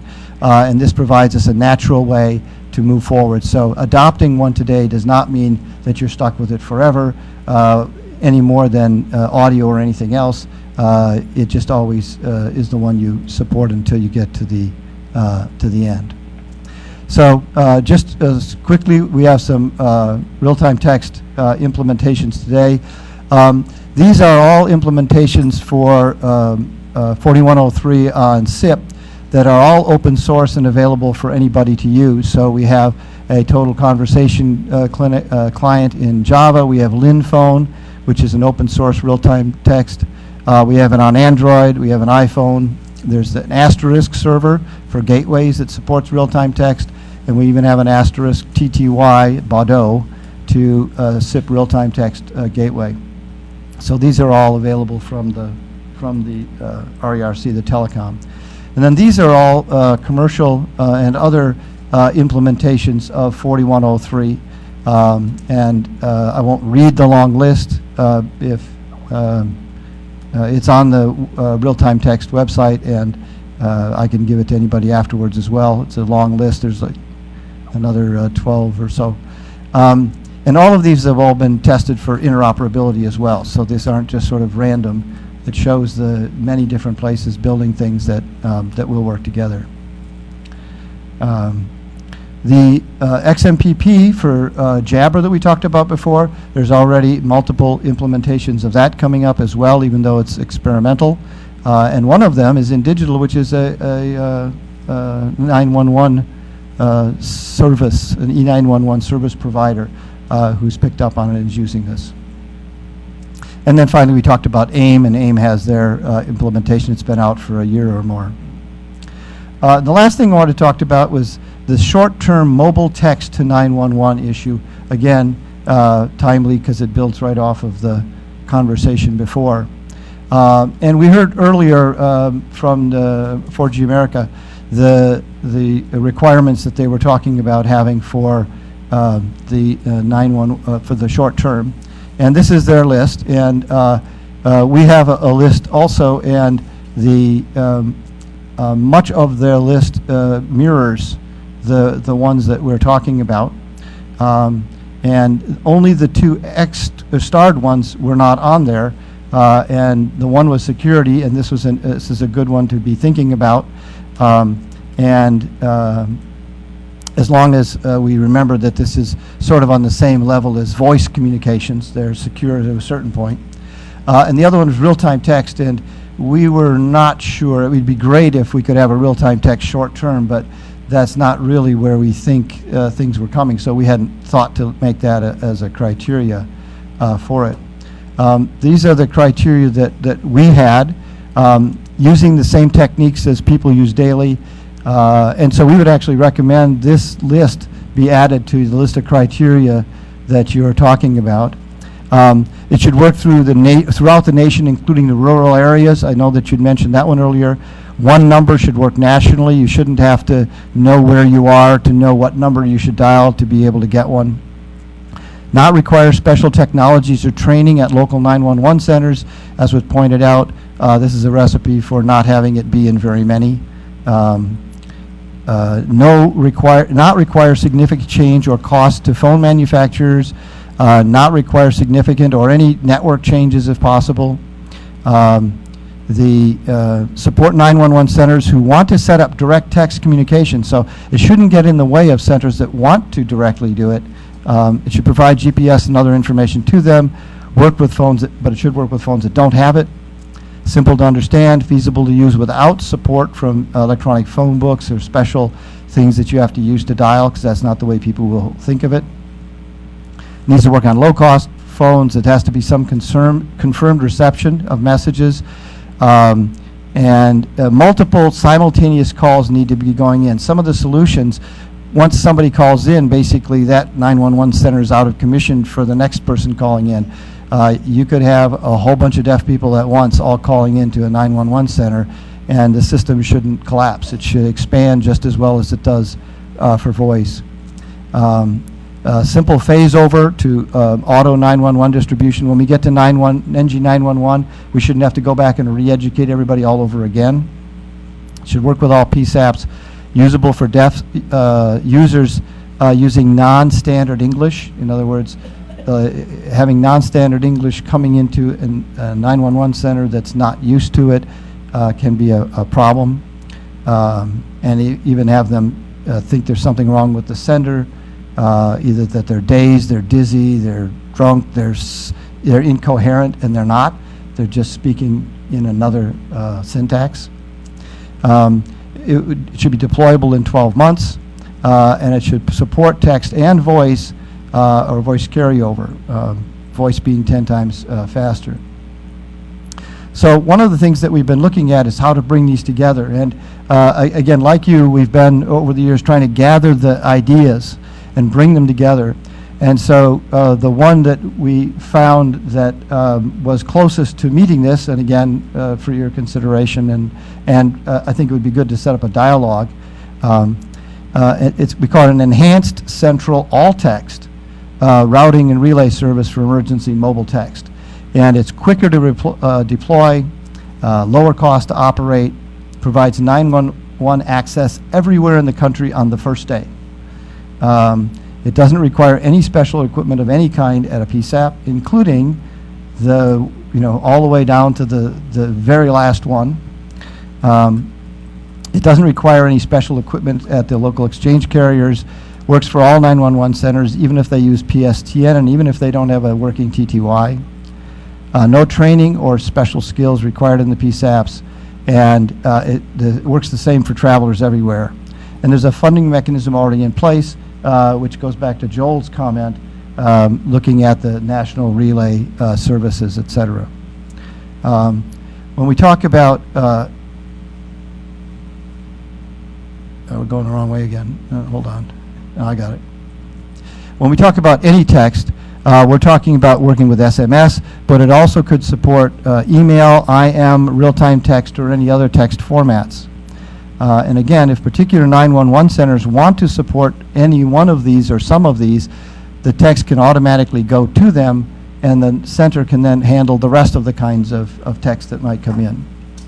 And it's a policy to decide how many you want to, but the approach would work for all of them. And so how would it work? Users would send a message using SMS or email or real-time text or any popular IM program. And there could be special addresses that would exist for each medium. So for at 911 SMS, so we don't have to rewire the entire the SMS system. 911 at email.gov or 911.gov. And there's an option to really make it so that just 911 will work, and we'll talk about that in a minute. All forms of text are automatically acknowledged, so the user knows that the message got through. Even an SMS, you send it, it automatically, mechanically pings back to let the person know that in fact it did get through. A special code is sent back which causes a best effort location to be sent to the All Text CAT Center. And if that works, then it has an automated location. If not, then it needs to talk to the individual. The center software uses the standard database to automatically locate the proper 911 center. And the database of centers who want to support text is looked at, and if this is a center that wants to get it directly, then it's automatically sent to them. So this will transition very nicely into next generation 911. As centers go online, this center automatically gets out of the way every time something comes in. Otherwise, the center calls the 911 center just using a regular voice. It comes in on a regular voice line. If there are 10,000 calls coming in to or 10,000, however many calls going in, it'll work up to the number of phone lines there are in that PSAP. No training, the call comes in. There are always delays, unusual delays in texting when you're using like SMS, etc. But you have a person on the line who can talk, so they can explain this, so the operator doesn't, the 911 operator doesn't wonder why the person dropped off the end, simply because there's long delays in communication. And the 911 operators now are used to communicating with people who are deaf, so if they have somebody who rarely speaks communicates in English, they can understand the syntax they would be using, maybe reminiscent of ASL, and use it to address the issue. Now, this can be simplified with the cooperation of major text communication programs, for example, email programs, the major email and SMS programs. The programs could be made to automatically translate a simple 911. So if you're in Firefox or IE or Opera, etc., to say, well, if somebody just types 911 in the message and hits enter, please send it to this URL. And that's kind of a thing that they are very willing to do. It's not hard to do. The code's basically a very, very simple kind of a fix. The program can then also use best effort when it does that. Now it knows it's a 911 to figure out where it is, and it can send in a compressed character, just a string of characters, the location. So, and then the programs can also be alert if there's no acknowledgement. We talked about the auto acknowledgement. And then they can automatically open up a parallel voice channel if needed, so that we can actually get the voice bit back that we have lost ordinarily.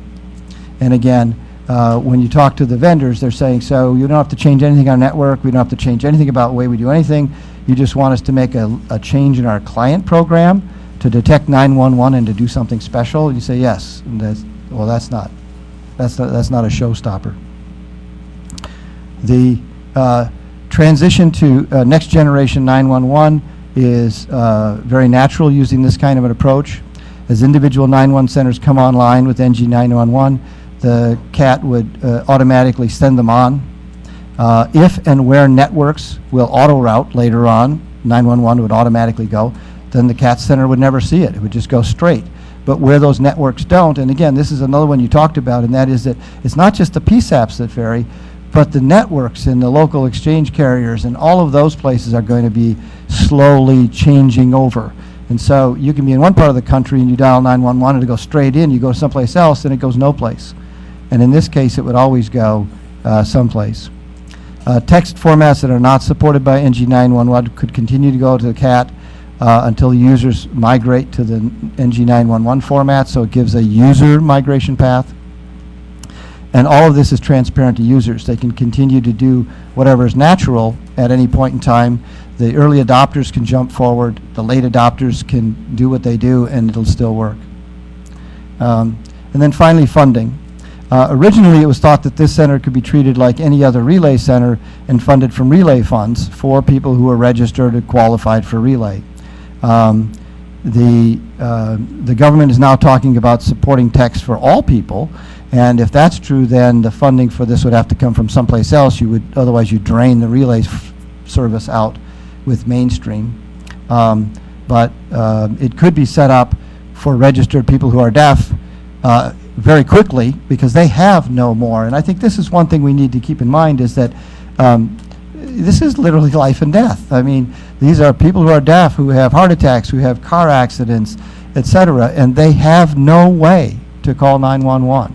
And so we need to get something deployed, and I know that that's one of the high priorities of INES. Is that when you talked about the deadline, it wasn't a deadline for a report. You're talking about you want something that can be deployed in 12 months. The approach, this approach would allow faster deployment than any other approach, and it uses all technologies that exist. You would have to create that central center and outfit it and stuff like that, so some development there in setting that up.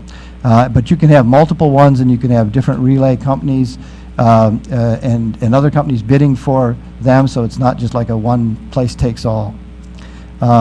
And this approach is not owned by any company or entity, and so, if you will, it's an open source concept. There's nothing behind it but researchers and consumers and people in the industry who are looking at it. Is this the equivalent of turning out the lights? There we are. We're back for doing it. Okay? Thank you. That's the end. Thank you, Craig. We have a couple of people who want to ask questions. Bernard, I have you on first, and then Rebecca Ledoux will be second.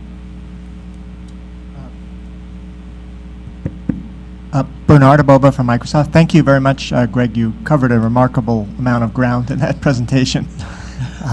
The density of ideas per slide was off the chart. Just two comments. One is that I think you've identified a number of holes in the next generation 911 architecture that need further work. I'd be interested in any comments you have on how you think we could make progress on some of those things, particularly some of the ways to reach the 911 system from things like email or XMPP that you just identified. The second one was whether you had any thoughts. The approach that NENA i3 takes in several places is to avoid some of the gatewaying issues you mentioned, was to have the PSAP support multiple things. And I don't know if you have any comments on that approach as well. For example, maybe, I don't know that they'd support everything you just talked about, but maybe a couple of different variations so that a handset that had one of them might be able to just go end to end without translation. Two excellent questions. One of the things about filling the gaps is it's really hard. Actually, the two questions relate very nicely. We keep talking about these PSAPs as if whatever we decide they should support, they will support. Or whatever we put into this standard that everybody says, but I looked, and in the such and such standard for NG911, it lists all of these formats. So, but in reality, these people are just trying to keep their lines open. This NG911 has got them scared to death, and a lot of them just rolling their eyes, saying, you know, yeah, let them meet and talk, but it's never going to happen.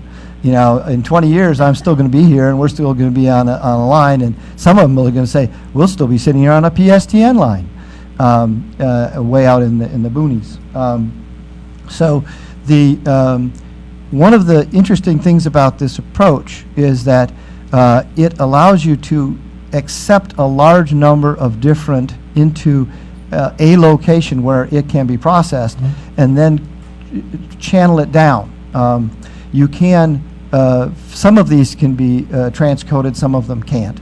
But you could have it so that somebody in an emergency can get something which would get through without having the PSAPs have to handle all of these different things, because quite frankly, it's not going to happen. The other thing it does is it allows for this scalability, where some PSAPs could do many or all of these, but it's only going to be a few. It's going to be like the one we visited, you know, and a few of those just really mega centers. But I know that even in my area, the 911 center, none look like that. And in my state, some of the 911 centers look like somebody with, you know, a phone in the back of the post office. And, you know, when the post office closes, they keep people there overnight to answer, you know, in case somebody calls in or it goes to wherever.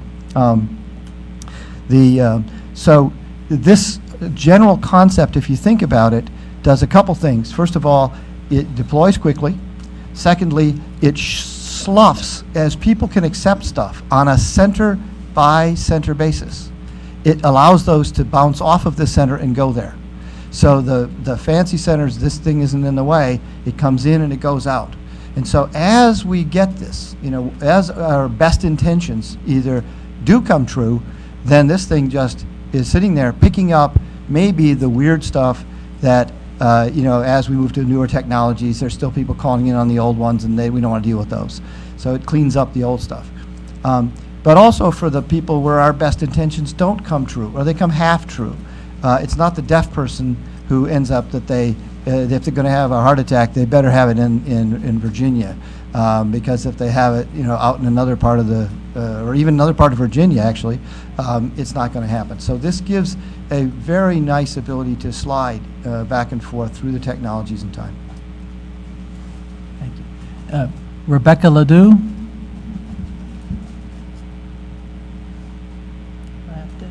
We'll have to wait for Rebecca.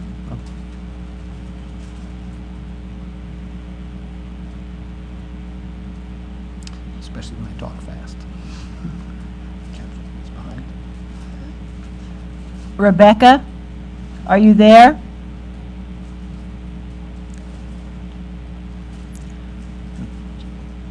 Just a second. Okay.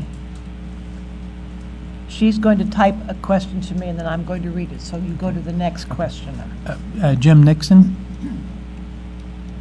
Yeah, Greg, nice presentation. I'd be very interested in getting that slide deck and talking a little bit about it with you and seeing maybe get it in front of the INES group to have them take a look and see what exactly is involved in it. Truth in Advertising, Norman Williams here and Christian are leading this effort, but it was part of the presentation, so for time I just did the presentation. Okay.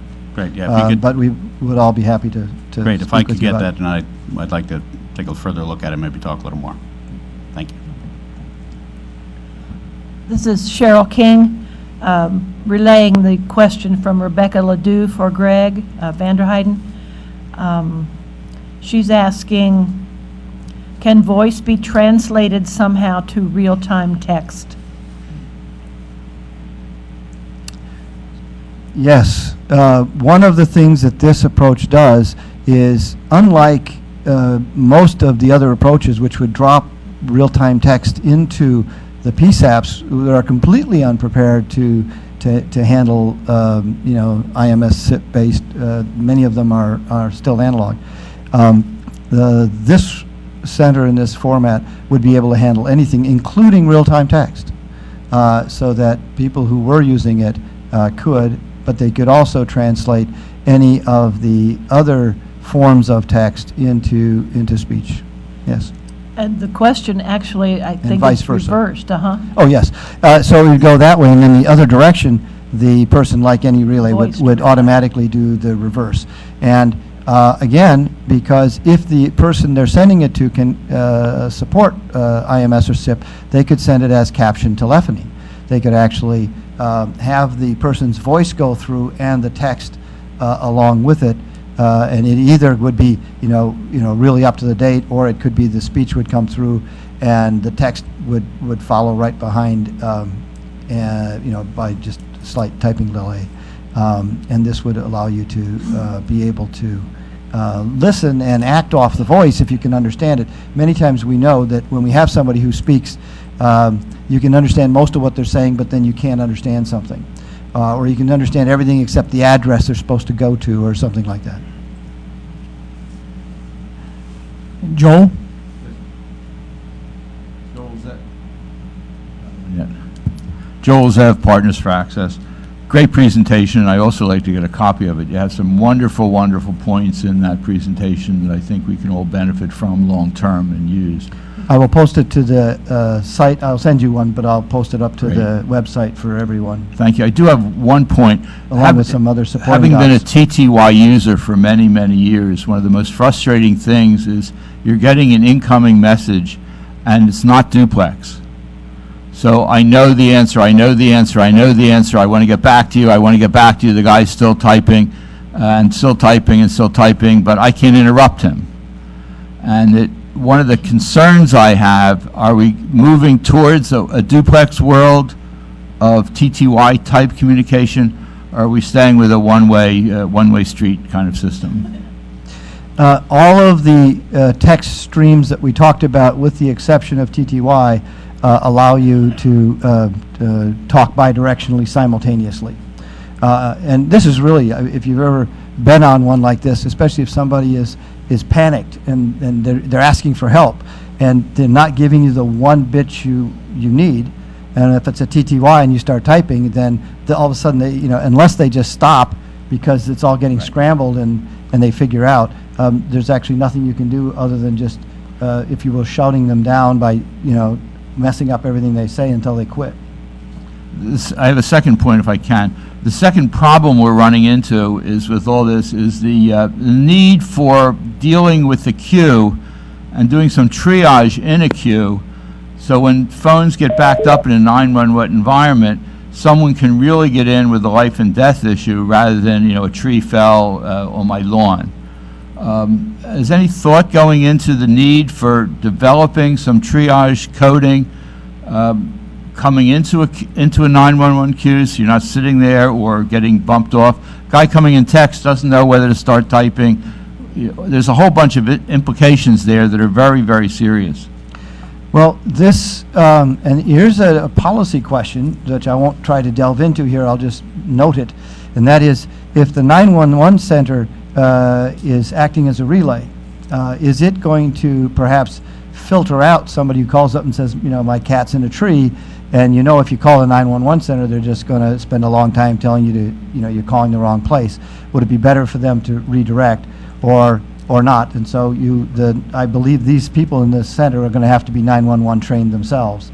You do have the advantage, though, that you have an intermediary in there that can help to sort a little bit of the triage. They have to be trained for it. If you send back, if they're just direct calls into the local 911, then they would be no more triageable than would be all the other voice calls, because it would, in fact, as far as the 911 center, be a voice call. So this approach actually allows you to interject the possibility of some prioritization or something. And again, that would have to all be very carefully worked out, like all 911 is. I think it's for a separate entity, but it is a really big problem. I know that people with this, I fall and I can't get up, the call centers call into 911, they're put in the exact same queue as everybody else, and they don't have any priority into that, and there's been real issues with that. A classic example is a fire, where people are calling in who are in the fire, and they're in line with the 10,000 people calling up to say there's smoke coming out of a building.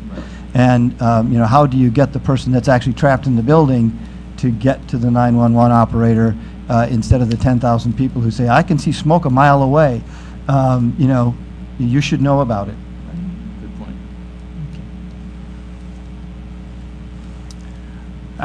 Okay, I show no one else on the hand-raising tool. I don't see any other hands up Lunchtime. here.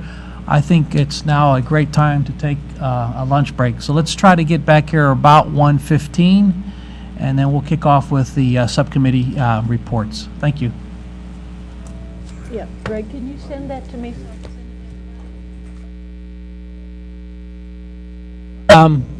This is David Zumba, ready to go ahead and get started here for the afternoon sessions for the EAC meeting. So we'll start calling this to order. If you can please take your seats and dial in, and I'll get the hand-raising tool set up, and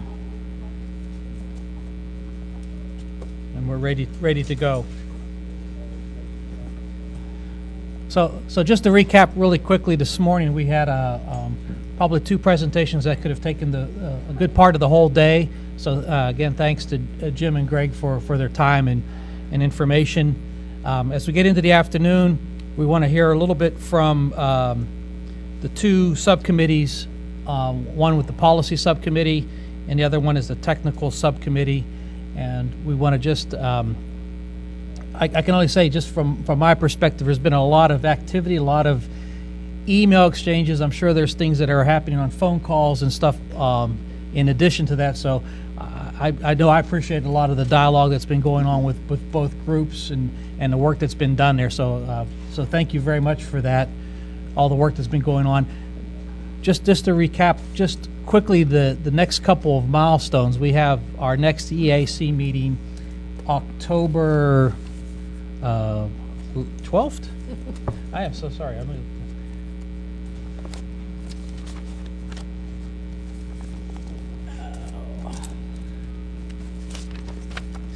Excuse me, October 14th will be the next EAC meeting, and then the final EAC meeting before the submittal of the recommendations document is set for November 18th.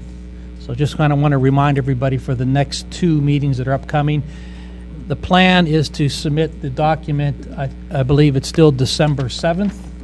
So on the 18th, we will hope to have, I think, everything pretty much nailed down or at a point where we're very, very comfortable and in agreement with the document in itself. There'll probably be a few additional things that'll happen between that and December 7th, but that's kind of what the schedule's looking for right now. Good, Greg, you had a question? Wasn't there also a November 7th kind of target date for getting everything in, so that we had from November 7th sort of toward the 18th for everybody to be reviewing it and commenting? So anybody who's thinking of any major contributions, to try and make sure that they're all in by the 7th, so that we're editing and cleaning up and not writing raw copy after the 7th. We'll pull together all these dates and get it out. We'll get all that stuff, but you're right, thank you. So just a couple of these things. So I really what I'd like to do is really now turn it over to the co-chairs or the chairs of the subgroups, and Angel is going to be speaking about the policy subcommittee at this time. So I'm going to turn it over to you, Angel, to take it from here.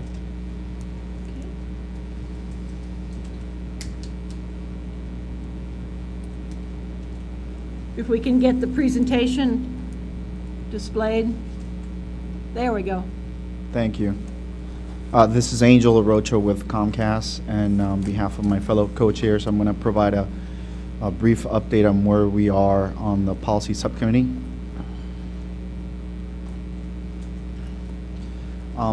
Really, this going here to slide 2, it's an executive summary of our deliverables and due dates for the subcommittee. We have 3 primary initial sections, Section 5, Section 7, and Section 11, from working off the final report template. The initial drafts of those were completed and submitted to the EAC co-chairs on the August 29th due date. Our internal goal is to get the final drafts out of our subcommittee, get the content finalized, and shared with the EAC co-chairs on September 16th, so 9/16. Right now, I actually updated the status this morning based on our progress. We actually held a meeting before the full EAC meeting to try and get through the final edits of these sections. I think we're really close to basically closing out Section 11 on highlighting the policy issues based on our discussion this morning. But we wanted our group to cover multiple documents, and we just weren't able to. So for right now, it's yellow, but we're certainly going to work to make sure that we get those final drafts for those sections done on time by the end of next week.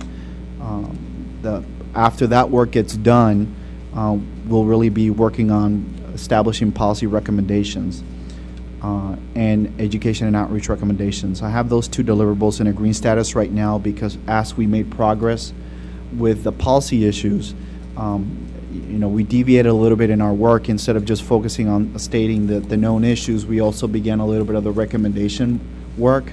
So we have some recommendations that we've drafted. So we've put those kind of on the side right now in the parking lot effort. to finish stating the issues and bring those into the appropriate section as we finish the previous deliverables that are needed. As far as our subcommittee content, the due date is October 28th to get our final drafts to the co-chairs.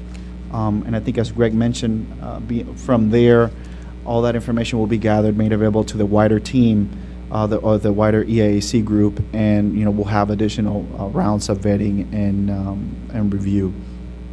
And of course, the December 7th due date for the overall report being due from the EAAC.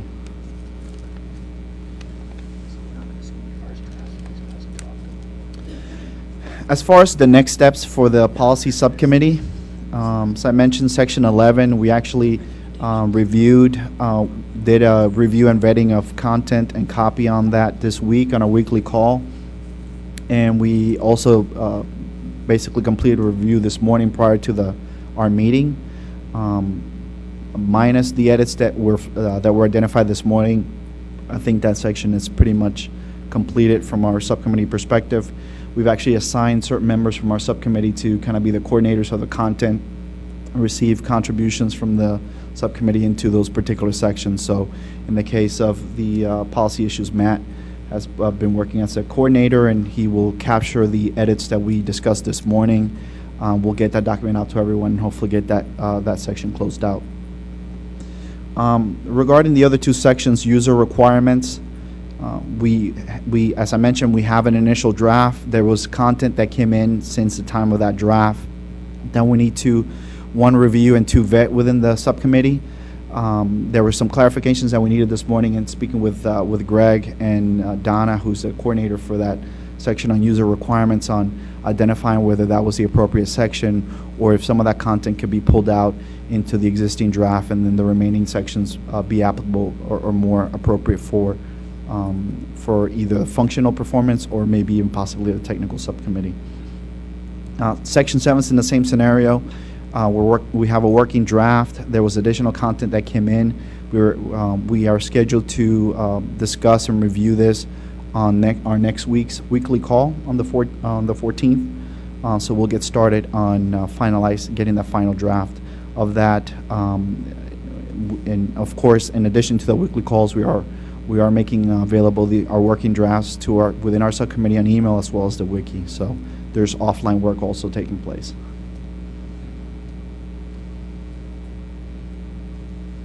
As far as next steps, as we complete those three previously mentioned sections, we will get to really the heart of what our subcommittee is working on, which is crafting some proposed recommendations. As I mentioned, as we've worked through the policy issue sections, we have identified some proposed recommendations already. So we have those waiting, and we'll work them into our proposed draft for the final report.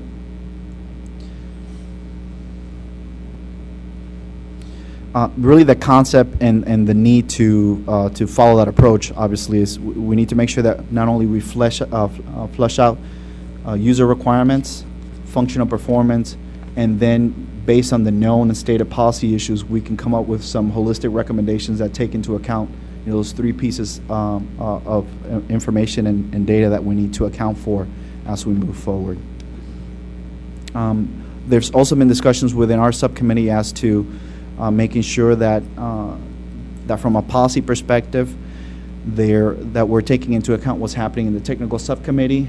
So, for example, whether they are working on technical considerations that we haven't considered from a policy perspective, or creating a recommendation around, and vice versa. Are we thinking of policy issues or issues that we're trying to address through policy that maybe the technical subcommittee has not thought of or put on their to-do list from a technical perspective? We need to have that cross-pollination to make sure that that there's, one, no gaps, and also no overlap.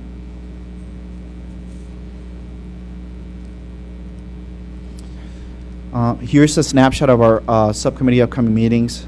We have our weekly call last week. We met face-to-face this morning prior to the full EAC meeting.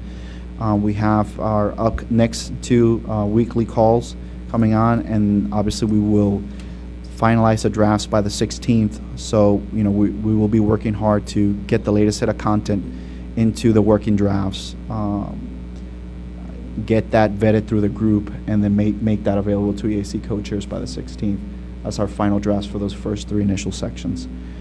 Beyond that, after that due date, the following weekly calls and work will focus on Section 12, which is really finalizing our recommendations. So whether it's editing the existing recommendations that we've discussed or adding additional recommendations based on the work that we're finalizing right now to come up with our deliverable.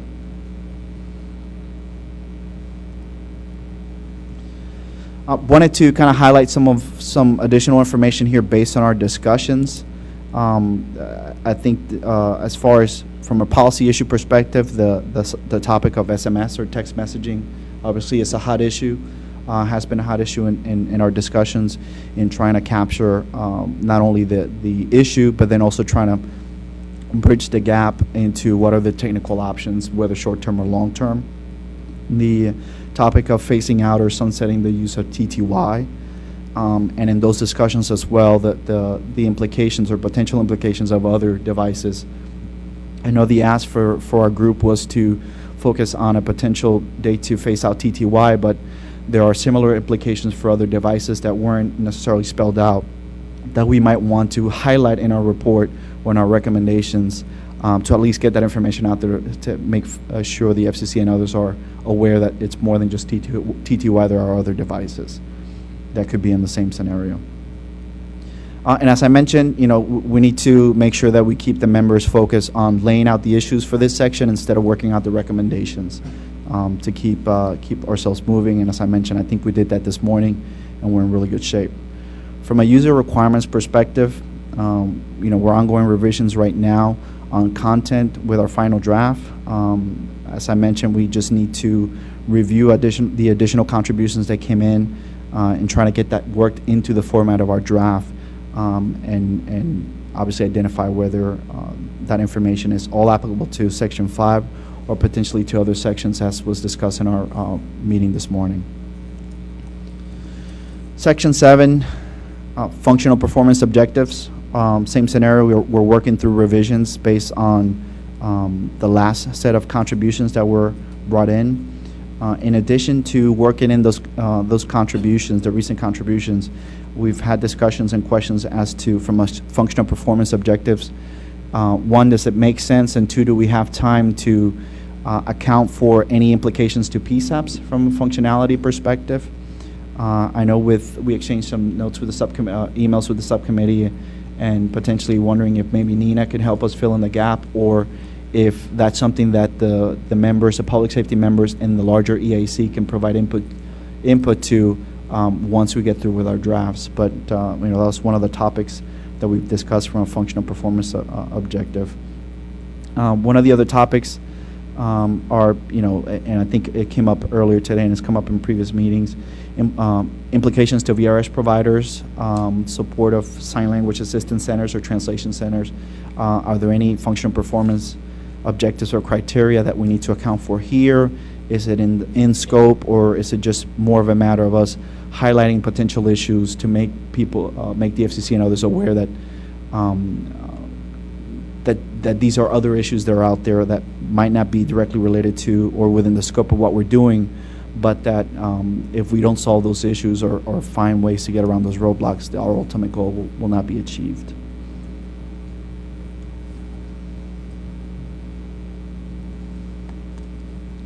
As I mentioned a little bit before, it's really important as now that we're making progress on our drafts that we are aware of the technical subcommittee's intersections. And what I mean by that is, want to understand the progress that they made so far, where they are.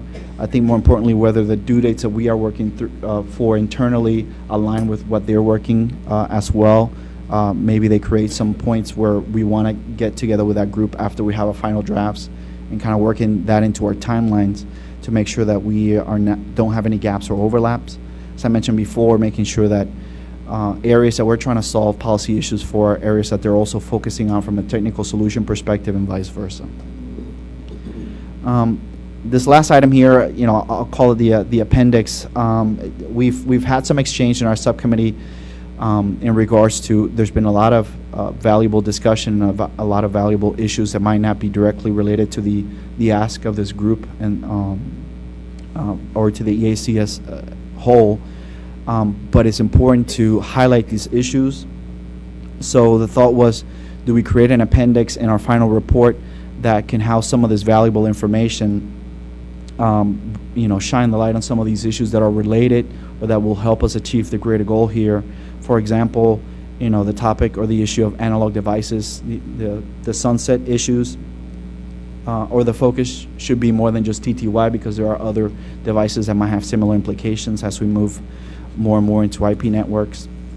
Also, discussion regarding capabilities to other N11 centers, or other implications to allow where a 911 center might have these multimedia applications and support, but what about some of these other centers that might support them that might not have similar capabilities? Is there a gap there that we have to highlight and at least make people aware that we need to look at some of the other service centers out there? As well as, I think we touched on that this morning on some of the presentations, is there value in identifying some potential interim options or solutions that this group has discussed to at least put the thought out there, if here are some ways that we can bridge the gap in the short term, while our recommendations call for longer term, here is the right path to get there. Is there value there? Do we want to at least make that information available? And maybe there, that can spur some innovation and some options in some states or certain places where they can come up with some interim solutions as we work with a longer term solution down the road.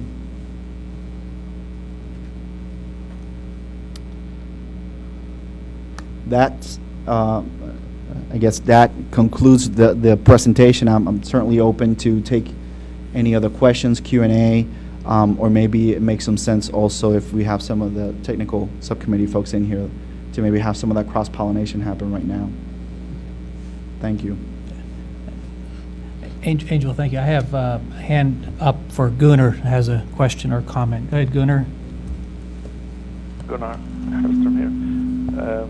I have this kind of, there's sections between the groups. We had a very fruitful discussion in the technical subcommittee a couple of days about how to invoke assisting services like sign language services and other speech services in the emergency calls, and how to get it automatically, because you cannot let calls come in and let the PSAP personnel find out what kind of assistance they need. We composed a summary kind of requirements that is somewhere between user requirements and technical, and I happen to propose to place them in section 7 now. In your presentation I discovered that that was really on the policy responsibility, so excuse me for treading in on your areas, but we need to decide where to place these kind of requirements. Are currently quite high on the user level, what the user needs in relation to invoking assisting services. Maybe Greg Fields already has spent some thoughts on where this goes, but that's my comment. Angel has a comment. So, David, I don't know from a process perspective what would be the preferred method, but if we were, as far as, I guess, content or edits, if we were going to wait till the final drafts to then kind of get the feedback at large, or if that's something that maybe we want to try and work in right now.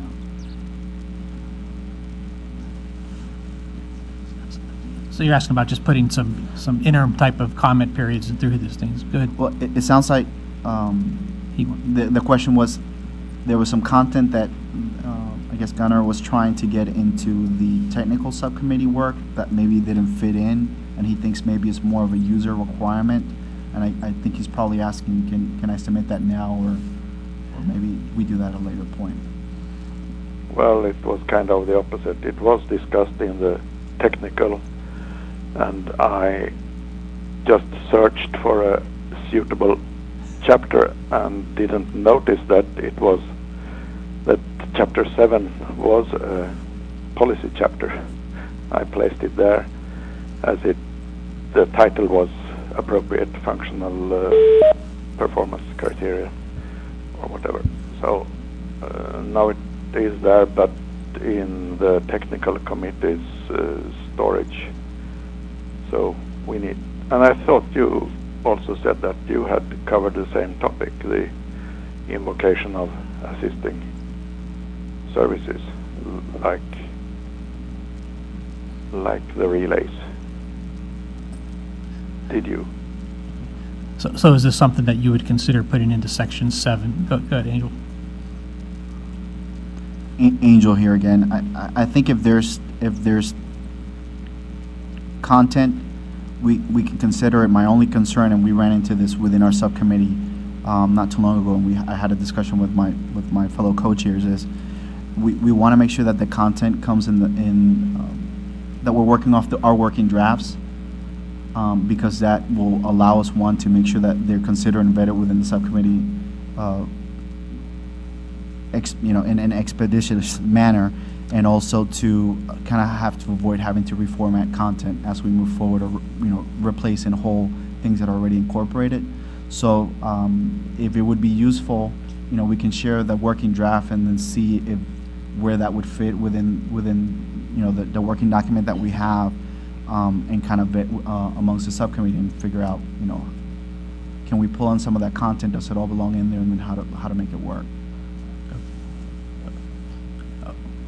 I think there's a lot of people going to jump in. I know Greg had his hand up, and then I know Christian, and then Sherry. Go ahead, Greg. One thing is, I think we have 3 layers of document here. We have the formal doc, which is in the control of the chairs. Then we have a level which is the subcommittee draft, where the subcommittee chairs are pulling stuff together, which they're then going to submit up to the committee level. And then the third level is where people are making suggestions or contributions. Right now, nobody knows where any of those are. And I think a lot of people are even confused that there are the 3 levels. And so they think that when they make an edit to something, they're making an edit on the final copy. Then other people think that that suggestion is now a final suggestion, and so there have been some, debates back and forth, not of the kind of putting ideas forward, but almost like back and forth editing. And so I think that one of the things that we need to put in place fairly quickly on the web site is right on the homepage, not buried under one of the sort of sublinks that nobody can figure out which one it's under or what the magic search word is. We should have that the 3 levels sort of laid out that way. So, here is the current latest master draft, and it's always going to be here, and that's the one that the chairs have. Then there will be, below that there's 2 more, which it says this is the current master draft for policy and the current master draft for the technical subcommittee. And so at any point in time, people can always just find it there. And then below that is the 3rd layer, where you just say, here are all the different submissions that people have turned in. And again, that can be broken into the 2 parts. Or maybe even 3, which is technical this, and the 3rd one, which is, I don't know where it goes. Because I think that would help a lot, and I think it would help the subcommittee chairs in terms of being able to, because they're already getting edits on drafts that are 2 or 3 drafts old, and that's just terrible on this. That'll burn a subcommittee chair out faster than anything, is to be trying to figure out how you deal with stuff that's old. So if there is somebody who knows how to do that, or who can have the time to do that, or we can find somebody on the committee who will set that up or something. I think that's a real key thing. Thank you. I know Angel's nodding his head real quick, so I'm going to jump back to you, Angel. Go ahead and respond. Angel Rocha here again. Greg, I agree in this sense. You know, we created the subcommittees to focus on those particular sections, and that's what we're doing. So from a policy perspective, we've had working drafts.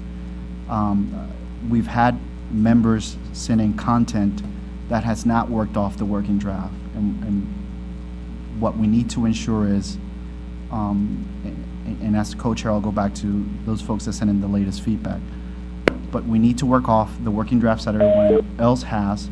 And if you're going to submit text, and we want you to submit text, one, we need it to be in that document format and in that same revision control version. So one, we can see what's either been added or potentially suggested as an edit, and then everyone in the subcommittee can vet that change and say yes, that is something that makes sense for that section, and we're going to keep it in there. Right now, from our last meeting, and this is specific to the policy subcommittee, we had working drafts. We received content after that was not in that format. And that's kind of what we struggled this morning in trying to figure out. We have our working draft. We have a whole new set of text. How do we consolidate those two pieces of information? And honestly, our preference is we need to work off the same draft. We make those edits because it'll make the job of uploading whatever the latest version into the wiki that much easier. So, you know, I'll personally go back to the folks that provided the content. Going back to the earlier comment of getting other edits, whether we have time or not, I think we can discuss that, but my preference would be let the subcommittees finish their work. Let us come up with our draft. We will make that available to the wider team, and then the wider group can take a look at both of those sections or the holistic document and provide that feedback. From a workflow perspective, we broke off the sections because we didn't want to work in the final draft document and make constant formatting changes and track changes in the master list. So what we did is, because we did a good job of highlighting the sections in the final report to say here's who that subcommittee is assigned to, we basically said section 5, section 7, section 11, and section 12 is the policy subcommittee. We have a coordinator per each of the sections that's kind of managing the edits that are coming in and incorporating it into those sections. Once we have the content for each of those sections, it'll go back to the coordination group to put all our working information into the format of the final report. And my assumption is the technical subcommittee would do the same thing. They would have the content for their sections. The coordination team would put it into the format of the final report, and then we would have a nice clean document. But I guess right now, and one, to keep us on track and on schedule, we have particular sections, at least in our subcommittee, we have folks coordinating the content and the changes for each one. So we need to, one, submit the text, but two, the subcommittee has to have a chance to vet it, because I don't want folks to send in content or replace everything else without the subcommittee itself having a chance to review it. So we're trying to balance that of, here are the content, here are some changes, let's review it, are we okay, and then check it off. So the sooner we get the content or any proposed edits, the better, because we don't have to keep revisiting, okay, is everyone okay with these changes, instead of just going out and making blank changes to the document. So we have revision control within our subcommittee with some of the specific members. We just need to make sure that everyone in the subcommittee is diligent about getting their content in quickly and soon, sooner rather than later, and two, in the format that everyone else is working off. That's exactly how we think it should work, and so thanks. I hope the technical committee's working at least a similar way or the same way. I know there was a question, maybe Christian had a couple comments, and then Sherry, so I want to make sure we get some feedback from everybody.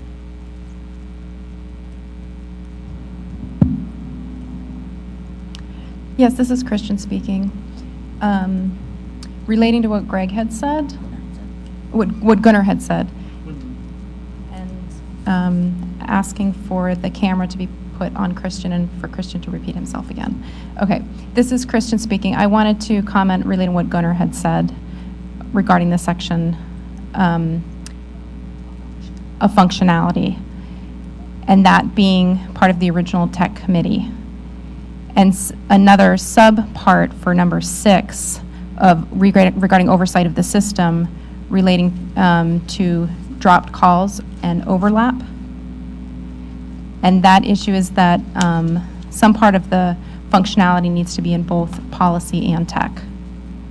So Gunnar had already stated that, and we need to do that sooner than later. So the question is then who would be responsible for coordinating that? Do we do that, or is that kind of the larger committee that does that?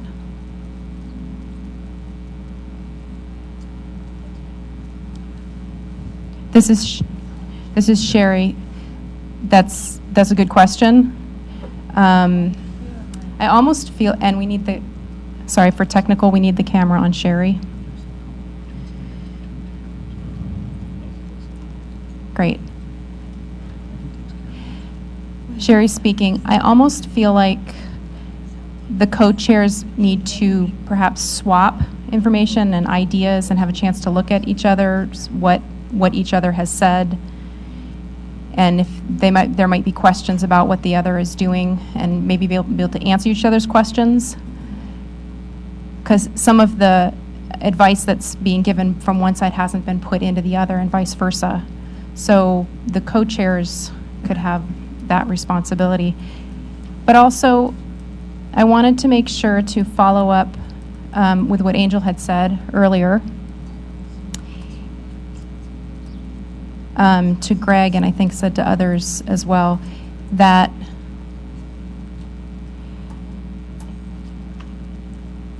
and to Gunnar as well, that we do appreciate everyone's comments, their written comments and otherwise.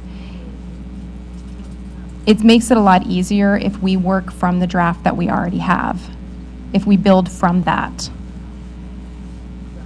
instead of creating a new one. So I just wanted to reiterate that comment that's been made to others. It would be easier than having different sections. The chairs have really, really worked hard to put something together. And everything's going to end up being tweaked and revised and cleaned up and polished by the time it gets where it's going. So I just don't want to make it more complicated than necessary.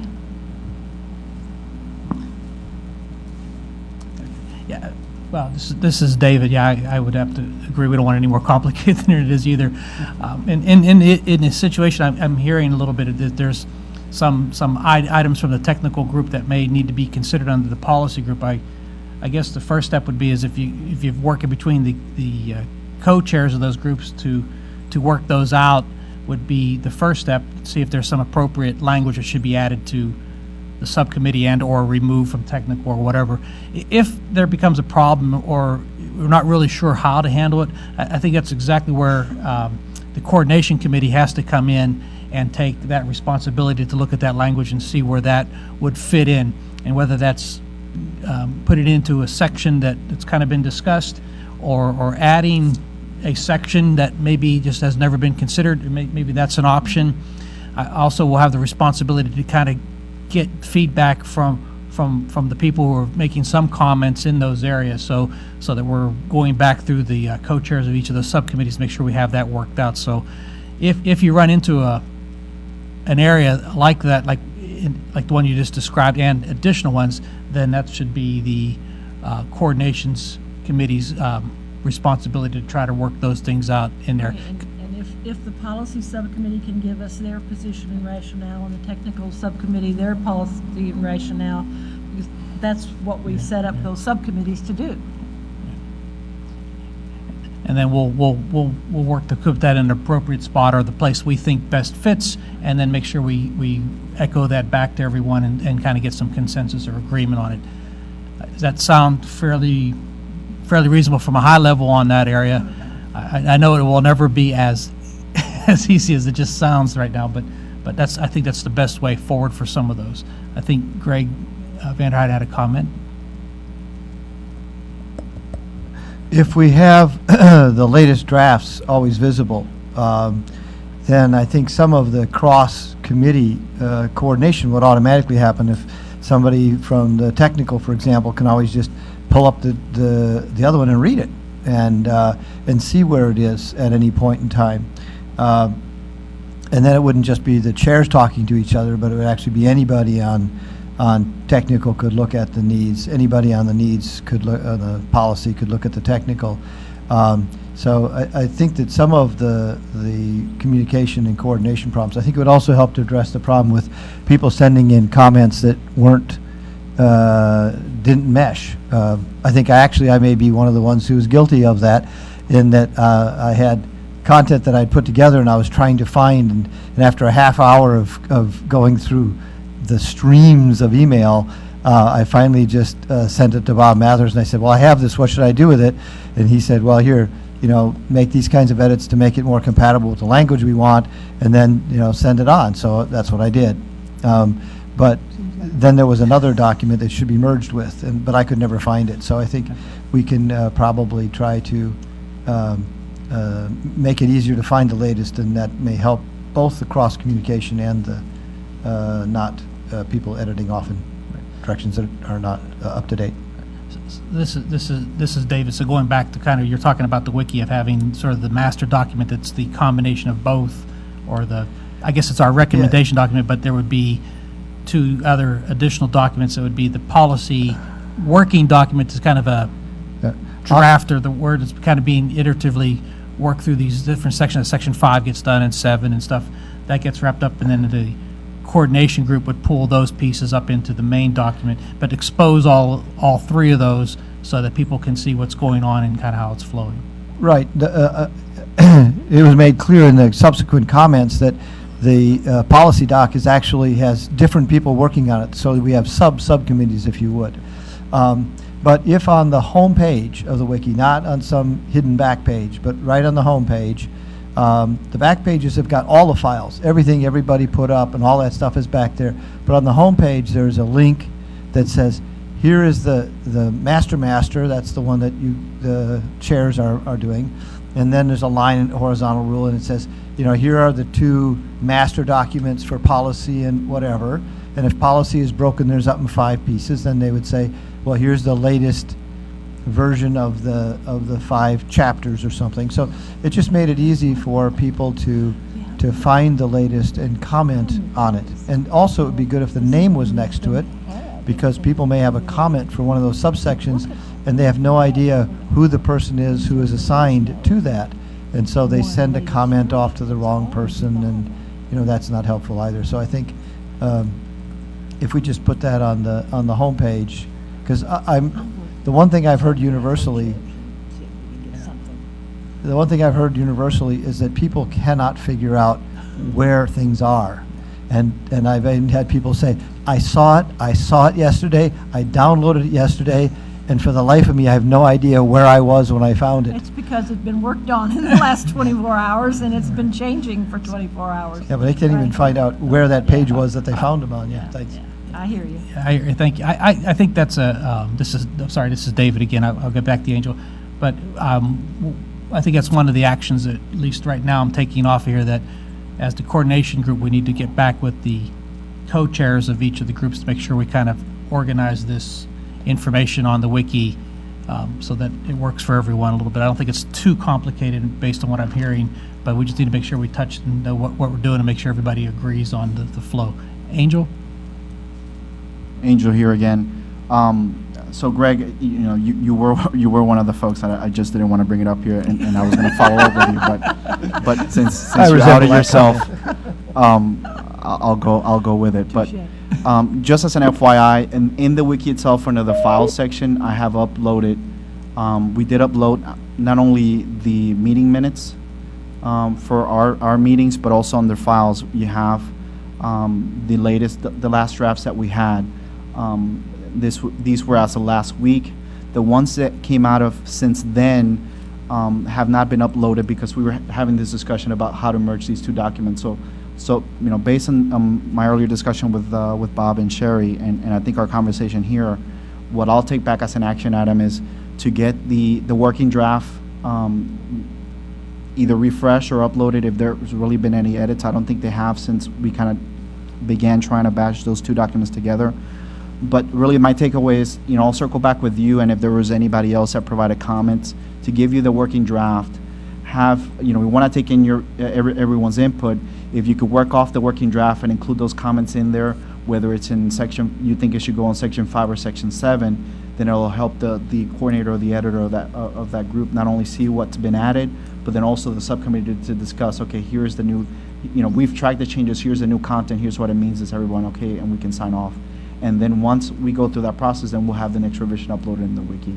And then that way, we can have a fresh copy in the wiki that incorporates everyone's changes as they come in. I think part of the challenge, as Cheryl mentioned, is if folks are sending in edits at different times of those intervals, we have set weekly meetings, and if they come in either in between, they might not be captured until the next time that we get together. So, it's important for us to, not only when we're having our weekly meetings, for folks to either send comments before the meeting or to be at the meeting and go over it real time so it can be captured in a timely fashion. So we're not kind of working off a little bit of a delay.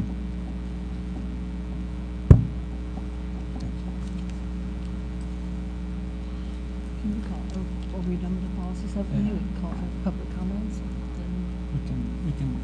I don't. Make sure somebody didn't have their hand on. Sorry, this is David. I don't have any additional comments on the policy side and all that. I do have actions. I think at least a couple of things that we came out with right there. So on our agenda, we're going to just shift just quickly. We have a public comment period put out here for the time between the policy subcommittee and the technical subcommittee. So I think I'd like to open this up for public comment period if there are any.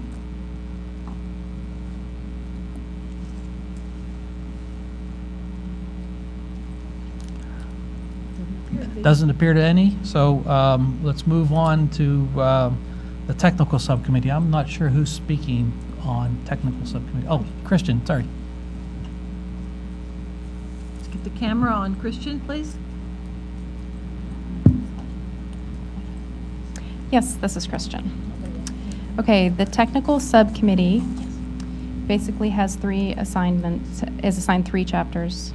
6, the system overview, and then 8 is technology issues, and 10 is focus on standards.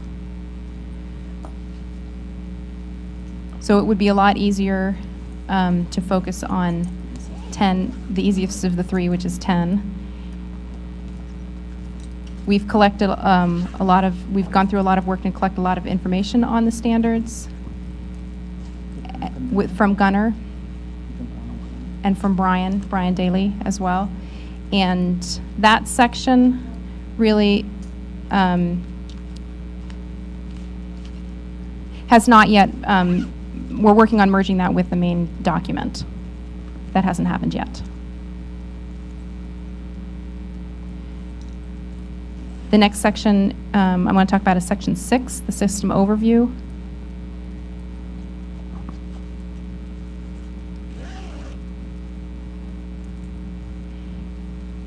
And we found that there was a lot of confusion about different types of calls. For example, we had a big discussion about 3-way calls, and the conclusion was that we need to make a glossary that's included with that. And that gets merged in with the full glossary that we're working on. Just to make sure that everybody's talking about the same thing, the same terms. And then separate from that, we've collected data that shows the overview of the system, the call flow, and the design that shows the process of including a sign language interpreter, and communication assistance.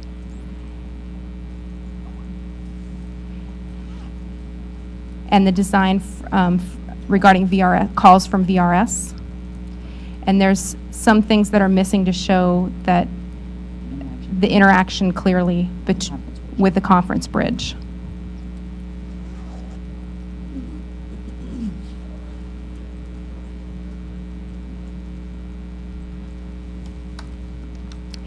Now, Section 8, looking at my notes here. Technical requirements.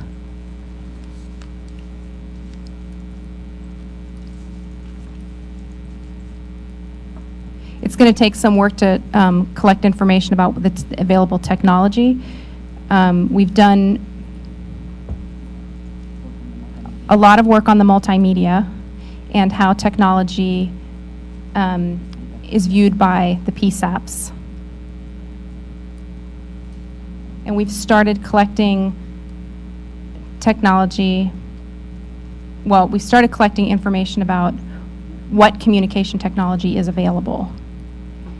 And the most recent discussion regarding calls was that Section 8 is really is too large, and we need to break it down into more details. There's internet-based calls,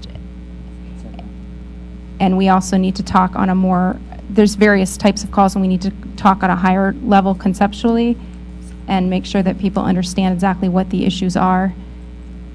And so we're proceeding with that work. During the recent conference call, there was a big issue that came up regarding assistive technologies. And we proposed to the full committee in terms of discussing what to do with that the question is to continue talking about assistive technologies or to take the perspective of universal design. So that's open for discussion we'd like to open that up for discussion for the full committee. We can't really solve that one ourselves. And the issue of TTYs came up as well, that communication technology for deaf and hard of hearing people, do you call that assistive technology or do you call that communication technology? And trying to find the functionality with real-time text and how does it work with universal design. So there's questions regarding that as well as questions with VRS. There's a way for us to communicate. The last part again. That VRS is a way for us to communicate. But is that assistive technology or not? Or is it called something else? So it makes more sense to switch. It makes more sense to use universal design and put everything under that category. We also looked and saw that there was some confusion about terms. What does VRS services mean? So we've discussed in the with the policy subcommittee and come up with some better terms for sign language assistant.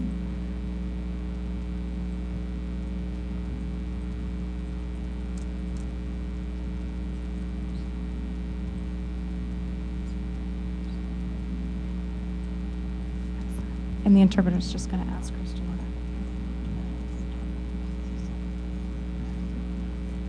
It's important to understand that relay services means that you have a middle person. So you're calling through a third party. But for 911, looking for direct communication, to being able to call to the 911 and have the third party included but not going through that person initially, to go direct, that's an important concept. So there's a lot of confusion about what those different options mean, what they look like. So we're working with the policy subcommittee to work on the terms of assistive or assistant and also going through a relay versus going direct.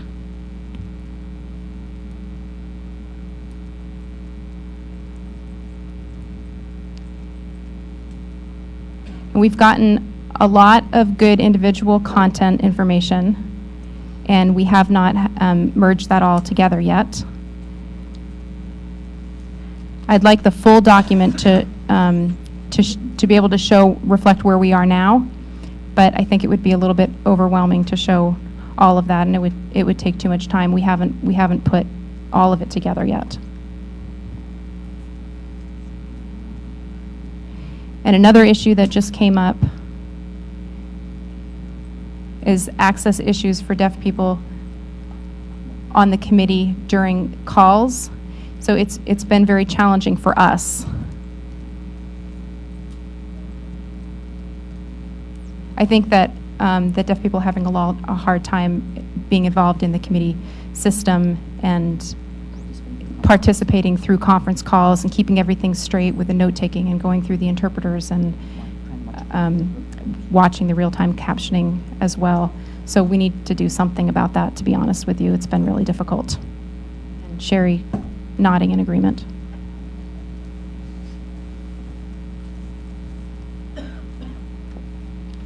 Those are my comments.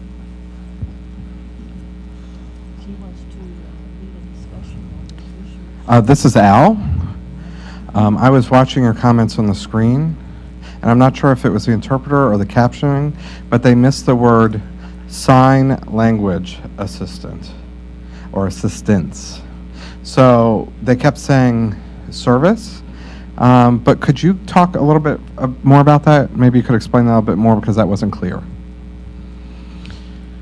Okay, well, our concern is that when you're looking at relay services, there's a lot of confusion amongst the group because relay service means that you have that third party between the caller and the receiver of the call. So to avoid the confusion, we think it would be best to replace the term with sign language assistant. So sign language assistance or assistant, which would mean that there's a person in the middle of the call, and that creates a conference with the PSAP. So there's a deaf person, an interpreter, and the PSAP person all talking to each other. And that topic or that title would be under the title of sign language assistant or under the concept of language assistant. Someone who's not speaking English that is receiving help from a PSAP with the use of an interpreter. This is Cheryl. Just to clarify, this is a way to resolve that issue between VRS and VRI. That's what I thought. Right. Okay. Because it really can become quite confusing. Joel, you have a question? Yes, thank you. Joel's. This is Al. The captioning is saying CRI when the abbreviation should be V as in video RI, not C, but V. We're talking about video remote interpreting when we use the abbreviation VRI. Thank you, Al. As opposed to video relay service, which is VRS.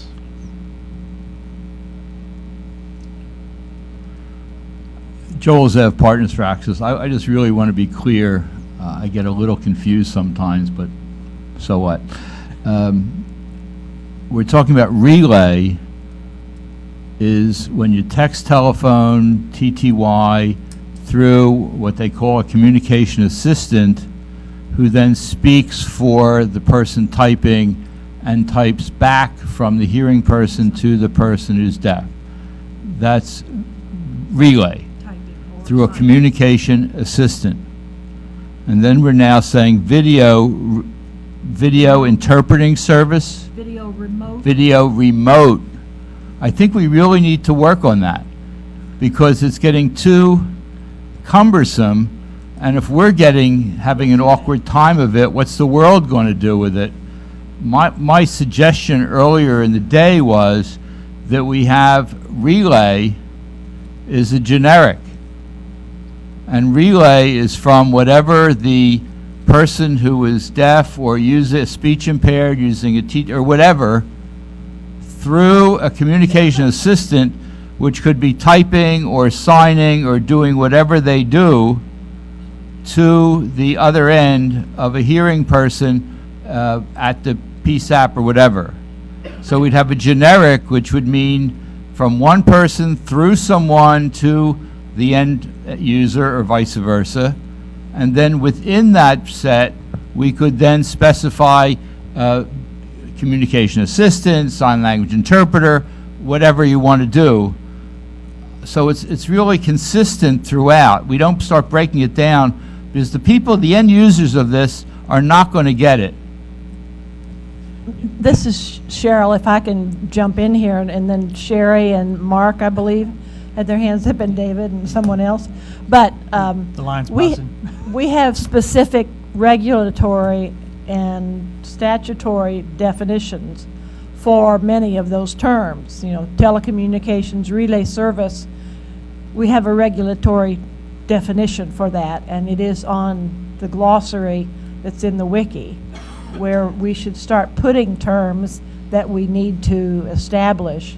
And I wanted to raise the issue that Sherry Farina and Bob Mather just yesterday carried on a dialogue about this very same issue with the Stakeholders Council. So Sherry, did you and Bob come up with anything to resolve the dichotomy with the video relay service versus video remote interpreting?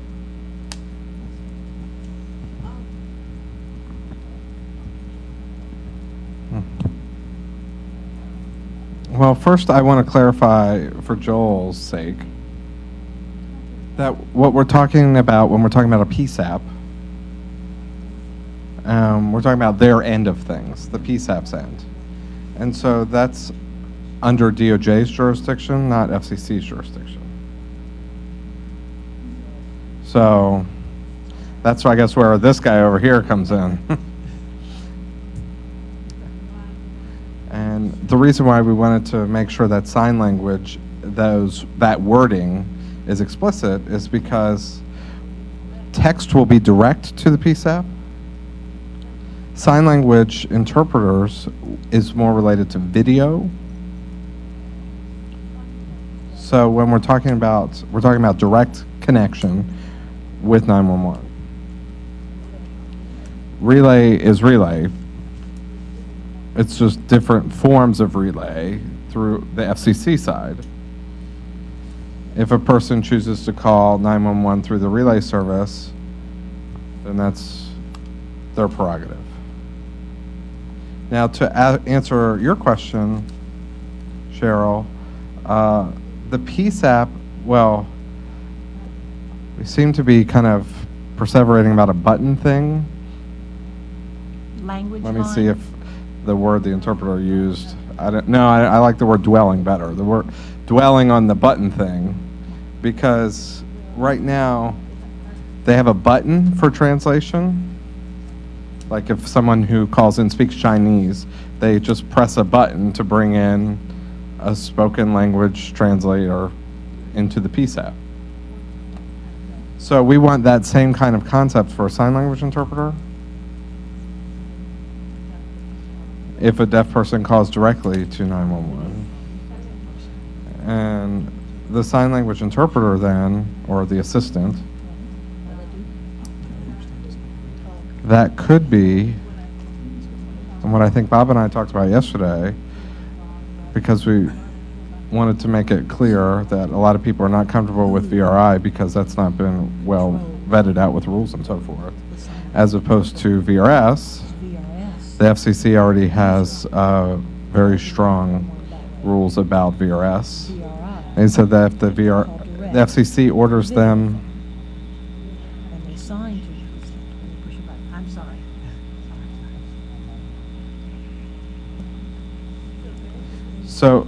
So basically, I forgot my point.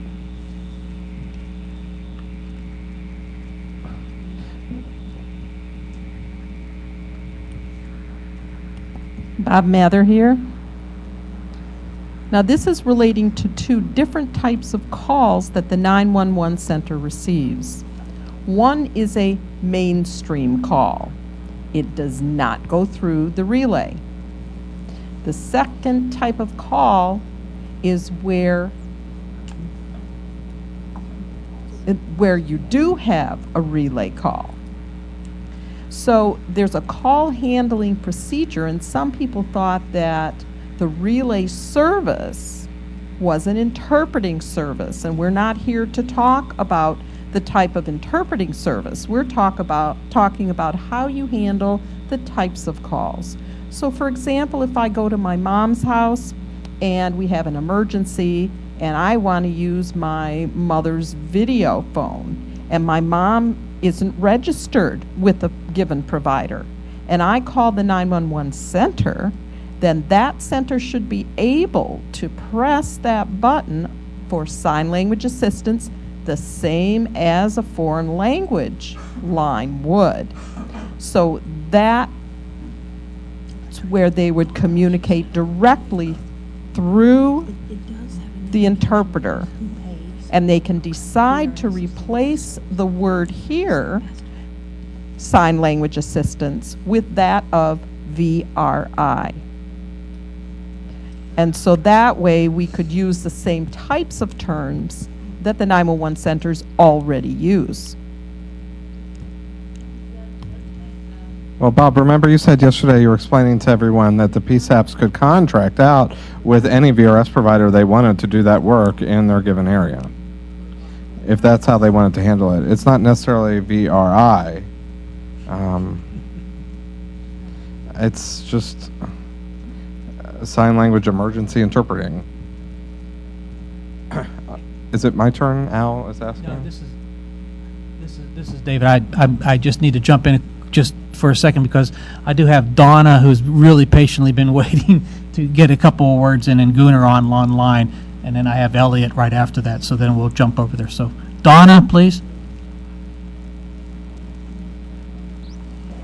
Yes, hello, this is Donna speaking, and thank you very much. And I truly agree with what Sherry was saying, as well as what Bob was saying in their comments. And, you know, the concept of calling the 911 directly, and then the 911 center actually pulling in the interpreting services is just the same concept that's being utilized with PSAP. So, and they're using that for foreign languages already. So they already have the contracts in place. They already have contracts in place with language services. So that's why I'm in agreement with our need to add sign language video as one of the video languages for communication assistance. And we need to do that for the speech disabled as well. And also, another concern that I have is about the telecommunicators. And, you know, for those, how would the telecommunicators be identified for their user language? And here are several options.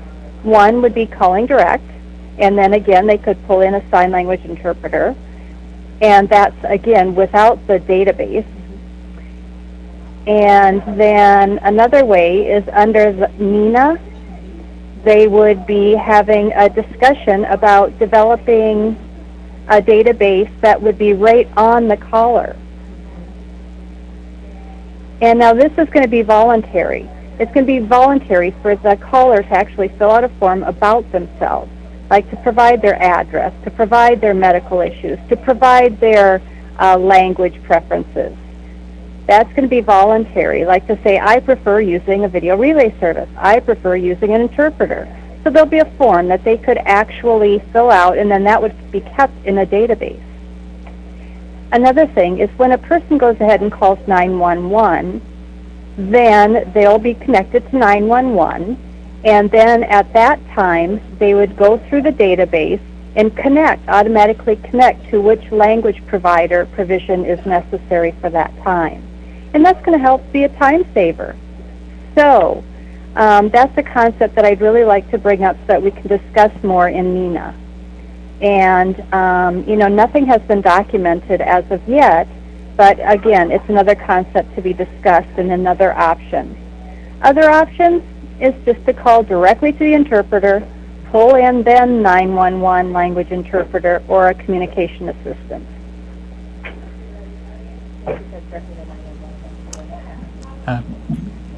Gunnar and Yep, then thanks. Elliot. Gunnar here. And then we'll get to that side. First about the term relay. We learned during the last few days discussions that we should avoid the term relay for a while because all of these policy and payment and regulatory habits you have put on that term. So we changed it to assistance in the document section we put forward, just to mean whatever means to pull in some kind of translation or support in the calls. So we call it assistance for a while.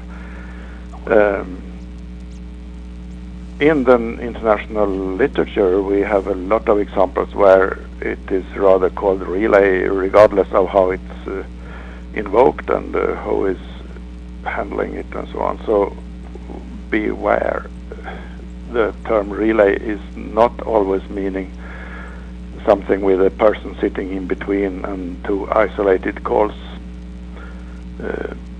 with that person in the middle. It can definitely be a three-party call with everybody seeing each other, hearing each other, and reading each other's text, and still happen to use the term relay. So be open for that. And the idea of having the PSAP to invoke this assistance manually should be the last resort. So the ideas of Donna of having some kind of indication of what kind of service you need following the call, and somewhere along the call setup it's taken care of automatically. That is what we must aim at. Sometimes, of course, there will be the call that hasn't got the proper indication, and that must be possible to be handled manually. We made a trial with this in Sweden a couple of years ago, and we also let the call come in to the PSAP,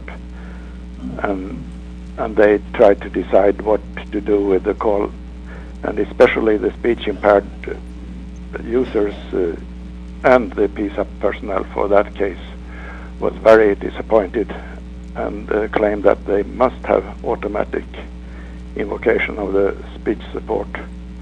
And I can guess that we have the same for sign language. It's a waste of time that to have the PSAP invoke the assistance at the late stage of the call setup. I think that's the comments, and we have put together a document, and it's apparent that we need to merge, continue discussion on this to make the technical possibilities aware over the border to the policy people and the opposite. Thanks. Thank you, Gunnar. We have Elliot, and then I have Kristen, and then Al. Okay. Oh, good. I'm on. All right. This is Elliot Greenwald, Disability Rights Office, FCC. There's an important distinction between video relay service and video remote interpreting because video relay service is compensable from the TRS fund and video remote interpreting is not. And the definition of telecommunications relay services was changed with the CVAA to enable, and I don't have the text in front of me, but the basic gist of it is that a person with a hearing disability can communicate with another person via telecommunications. The FCC rules and policies do not allow the TRS fund to reimburse, to compensate for the cost of a call where the two people are on the same premises. But the situation here, where there's a call between the scene of an emergency and the PSAP, is certainly not video remote interpreting, no matter how the call is connected, because they're not on the same premises. By definition, they're not in the same premises if it's with the PSAP. And so even though it would be even though, and the rules don't address how the call gets connected, so even though there's a conference call and therefore there's a direct video connection between the PSAP and the person suffering the emergency or at the scene of the emergency, that's not the primary communication. That's additional information. The person might be getting facial expressions, seeing background information, seeing emotions, but the primary communication is the person using sign language on one end, and then using a relay communications assistant who's then using voice with the PSAP at the other end. So it's still a relay service, even though it's a conference call. Now, when the first responder arrives at the scene, and then they're using an interpreter for the person at the scene of the accident to speak to the first responder, then it's no longer a TRS call. At that point, it's video remote interpreting. Right. Christian L., and then Joel. I haven't forgotten you. I have you on there too. Sorry, I do have more of you people on there. I'm just doing three at a time. You're after Mark. Okay. Hello. Can we have the camera on Christian, please? Hello.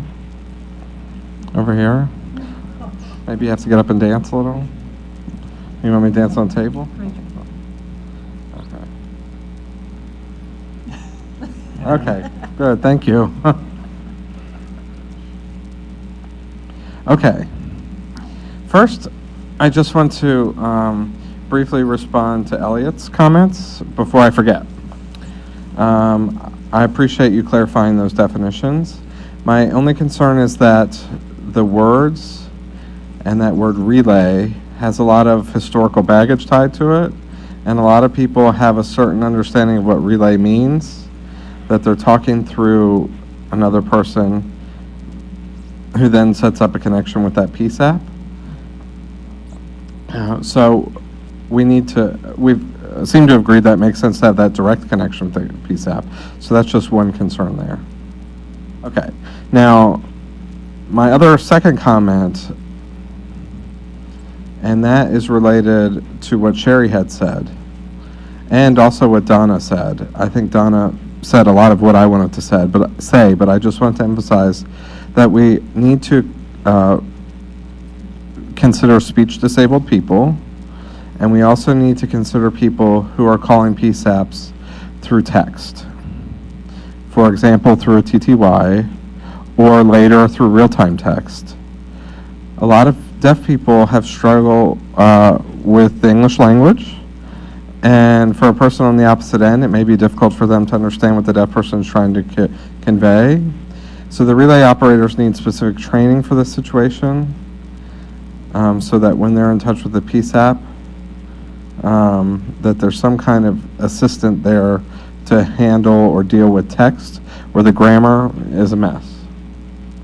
Also, this third part, I'm not an expert on, but something that we might want to consider about captioned telephones as well. Again, not an expert on that, but something we need to consider.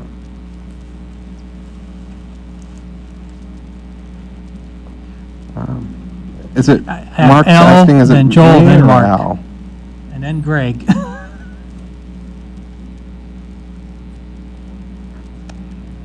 This is Al Sonnenstruck here with my hand up. I don't know, for the camera. May we have the camera on Al, please? So we can see his sign language? There we go. Perfect, Thank you. Okay. As you can see, we have people here in this room who are very confused between the words relay and remote, VRS and VRI. And we've learned a lot today, just here in this room, through this discussion. But I wonder about people outside of this room. The people in the PSAPs. We really need to try to minimize the amount of confusion that we're causing and use terms that the PSAP employees are familiar with.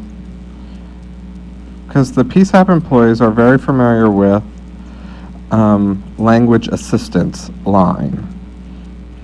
That language assistance line is something that they're very familiar with. They've already been working with that. When a foreigner calls in, all the PSAP operators know to do. They know they need somebody that can speak that language, so they pull in a translator to help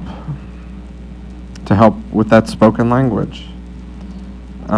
So we really need to try to simplify this issue.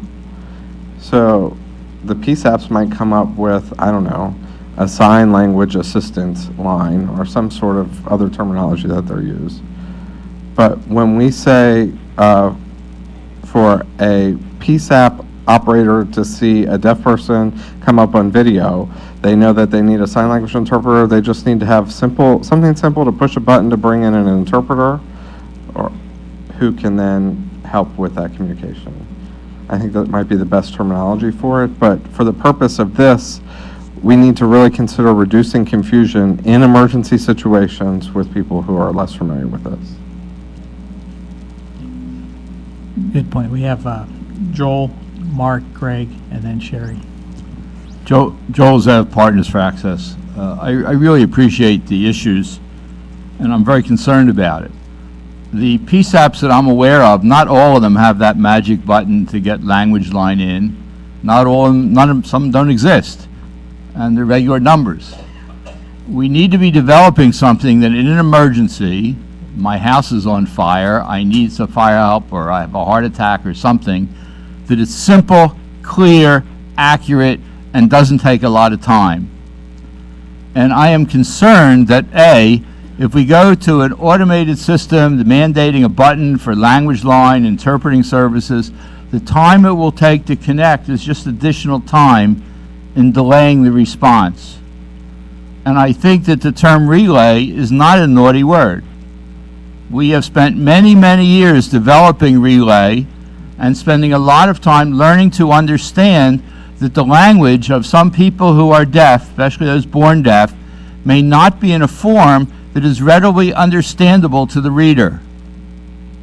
And that relay operators have to spend a lot of time learning and experience to understand what a person is saying, even though they may not be saying it in straight English language. They may use ASL form of English, a different word order. That experience is not at every PSAP operator. They may never get a call from a deaf person. They may never have an opportunity of getting a significant amount of experience to learn how to understand. And while they're learning, someone might die and a house might burn down. So we really, I think, A, the word relay is not a naughty word. It's a word that got screwed up in its evolution because of some rulemaking and some tactical errors on the part of outsiders trying to work the system. But it's still a correct word, and it's still in law, in regulation.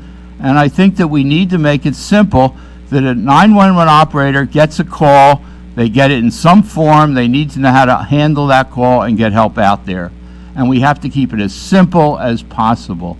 And the simplest way is to let the person who's calling use whatever they're comfortable with to come into the 911 with their form of help, whatever it is. Video relay, text relay, whatever it is, and make it work. Thank you. I got Mark, Greg, and then Sherry.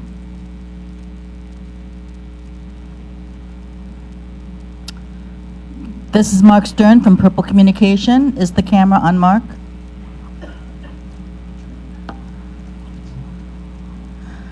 Again, this is Mark Stern from Purple Communication, and I would like to provide the perspective of a video provider in this arena. And Joel covered most of what I wanted to say, but I also wanted to make sure that we don't close the door on the current 911 relay. Clearly, there are questions that show, that the survey rather shows that there are preferences, but not at the expense of the 911 video relay. The second comment I have, I would like to learn more at a later point about the technology and how to modify the existing video phones and software to support direct dialing. Because right now, when you receive, when the equipment receives or the software receive, the default goes to the provider and the program to recognize 911, and it's attached to the relay center. And then the relay center prioritizes within the queue. And then we handle the call, but then to allow that same equipment or the same software to be able to dial directly to the PSAP, what is the process and what are the technical standards and needs for that to be able to go through? I want to make sure that we also do not overlook that issue as well.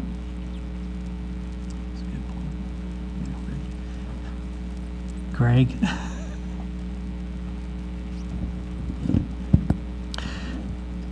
We have had a lot of confusion and long discussions, and today another long period of discussions about whether or not we call these services video remote interpreters, which seems in English to be a perfectly good description, but in it has been regulatorily defined to be two people in the same room, and so it is therefore off the table. We have video relay, which the many consumers cannot get past the impression that that means some man in the middle or person in the middle, and because a relay always is somebody handing it to somebody to hand it to somebody else. That's the meaning of the word relay. And three people all sitting together is never used to describe, you don't use the word relay to ever talk about three people sitting together sharing. You relay information along, you give it to somebody, and then they give it to somebody else. And so, however, if we create a new term like video interpreting or sign language assistant, now nobody knows what that means, and it's not in law and it's not in regulation and everything else. So I would like to suggest that what we do is to try to coin a term which gets us out of trouble without getting us into trouble. That we think about using the term video relay conference. And so you'd say that the video relay, that we're now going to a new model where we're going to have video relay conference calls instead of video relay calls. And then they can say, oh, well, what's a video relay conference call? That's, so you'd say that's where you're using a video relay, but everybody is in the same room talking together. And that this would allow you to work off your video relay. It lets your regulatory language stand.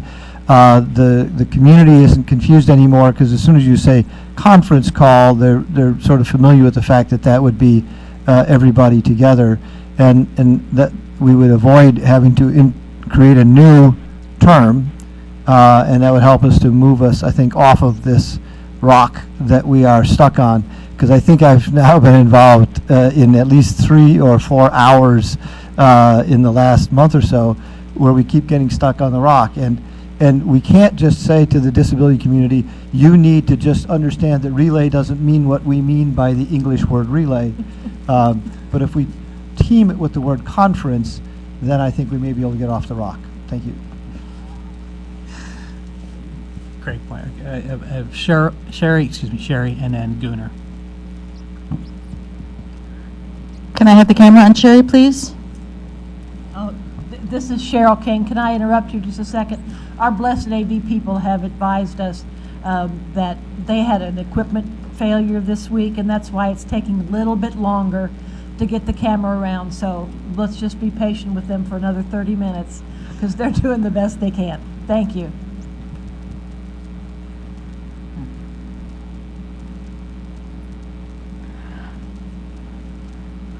I think that we need to allow for the deaf people to talk more about what should be done and what it should be called, rather. Because technically, the whole idea of getting a telephone number is so that it automatically connects to a relay interpreter to make a call, which is simple. It's saying we want to be able to see the interpreter and see 911 at the same time. So this way, 911 is handling the call and not the interpreter. So Bob's not here, he's not in the room, darn, but I wanted to share that in California, if I may explain, first of all, social services agencies provide interpreter services. But when we're talking about sending a live interpreter, we call that a community interpreter, community interpreting. We work with CalEMA, the California Emergency Management Association, to develop a curriculum to train interpreters throughout the whole state on emergencies for disasters. So when disasters hit, they will send interpreters when CalEMA calls from different parts of California. And we call that disaster relief interpreters. And they have badges and everything. FEMA certified. So again, when we said that we need more opportunities, I think for deaf people to talk more about this, to talk about more about this term. And we'll get back to you. Thank you, Sherry. I got Gunnar and then L. Gunnar first, then L. Okay, Gunnar here. I want to respond to Mark from Purple about the idea of having the regular VRS people involved in the call and still provide the functionality that everybody are talking about, which is definitely also very feasible. The standards are nearly in place. There are standards for providing location from the terminal and convert that into a proper zip address for the proper PSAP, and the relay service can be there and participate in that process and make sure that they are kept in the call as well. It's especially easy with the current arrangement where you have VRS users registered straight into the VRS services. Then it's just a matter of changing technology a bit so that you get full conference equipment. And this is what we are implementing in Europe in the Reach 112 project. So still there are a couple of small items in the standardization for just that, to indicate what kind of assistance you would like. If you want to bring this out to mainstream terminals, still get in contact with proper assistance. And that is what we were discussing the last few days in the technical group. But feasible. Thanks. Yeah. Mark would like to respond to this, so let's go to Mark and then we'll go to L.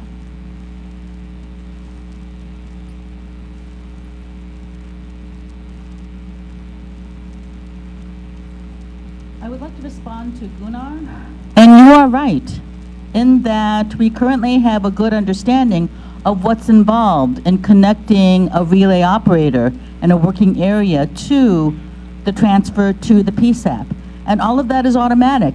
If the deaf person is confirmed and on the and registered locally, that's exactly what has been set up within the past time frame. So I don't think that's the issue, but I think the issue is more related to the consumer, the customer prep, that which is distributed by the providers, so that if that hardware or software can be modified to be used by the same transfer, so regardless of the location, interpreter needing clarification. referring to the specific, the E911 the routing, transferring, connecting through the E911 wires, wireline network, automatically transferring to the closest PSAP, rather than manually processing it, where a location would have to be determined to find out what PSAP to call there, to have the handoff there. No, that it be automatically processed. And that's what we do most of the time. If the deaf person is registered and at the location that they're registered to, that's not a problem. It's just then a matter of the point of issue then is with the equipment or with the software. And that would just have to be modified. Is that clear? Interpreter clarification? And so the issue more is with the mobile equipment, the mobile devices.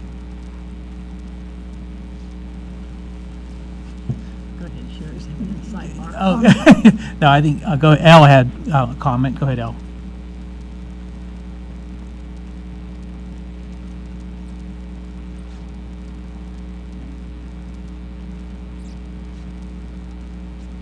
This is Al from CSD. I want to make clear what Sherry mentioned about controlling the telephone, controlling the PSAP centers, as opposed to the VRS centers or the interpreter centers. So that it's an important difference that we haven't discussed yet today. We're talking about callbacks. So what if we get disconnected? What if the call is disconnected? So how can we reconnect if it goes through a third party as an interpreter or interpreter as host? So how can we reconnect with the same interpreter, with the same PSAP, and the same caller? If the PSAP is closest to the reconnecting, because if the PSAP is controlling everything. So with that, in that arrangement, we have what we might call a conferencing relay, or what was it called? A video relay conference, sign language assistance. I think that we're going to have to look at the appropriate terminology for that. But I think if you understand the idea of what I'm talking about.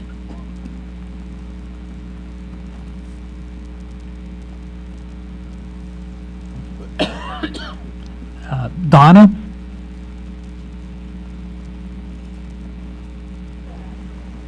Yes, this is Donna speaking, and I just wanted to add a comment onto what Al had said. Al, I think, is right in saying that we have to set up a kind of protocol on callbacks, on who's going to be the person to call back if, in fact, the 911 call is disconnected. A few weeks ago, I happened to be speaking with a PSAP, a local PSAP person, and we were talking about the 911 call through a relay service and how it went through a relay operator and then to the PSAP, and that call was disconnected, and the question was, who is responsible for reconnecting with the caller? And we know that many, many VRS operators do redial to the caller, but not always. And the PSAP needed to be retrained to call back after the call had been disconnected. So that caused a lot of confusion and needed clarification for how to set up that protocol, because in the next generation 911, especially with the multi-video conferencing, maybe text conferencing or whatever is down the road here, I'm thinking about how to reconnect to the caller. And going through video, also through mobile devices, text, email, video, all of the various applications. That I'm just thinking about how that's going to come up and wondering what we can do about that.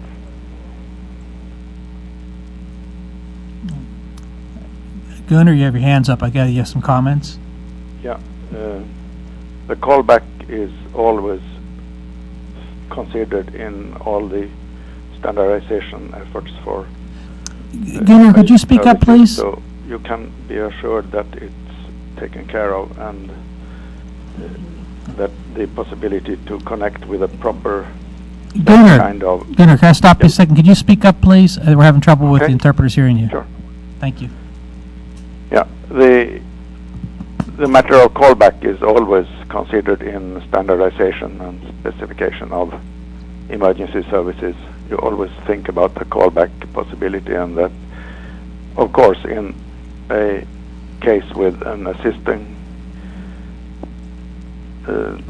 sign language assistance, you must make sure that the same kind of assistance is provided on the callback.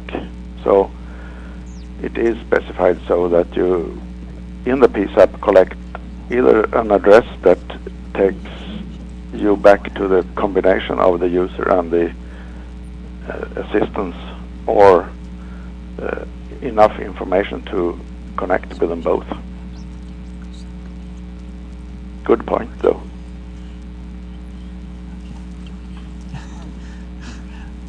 Okay, now we're going back to Al and then Sherry.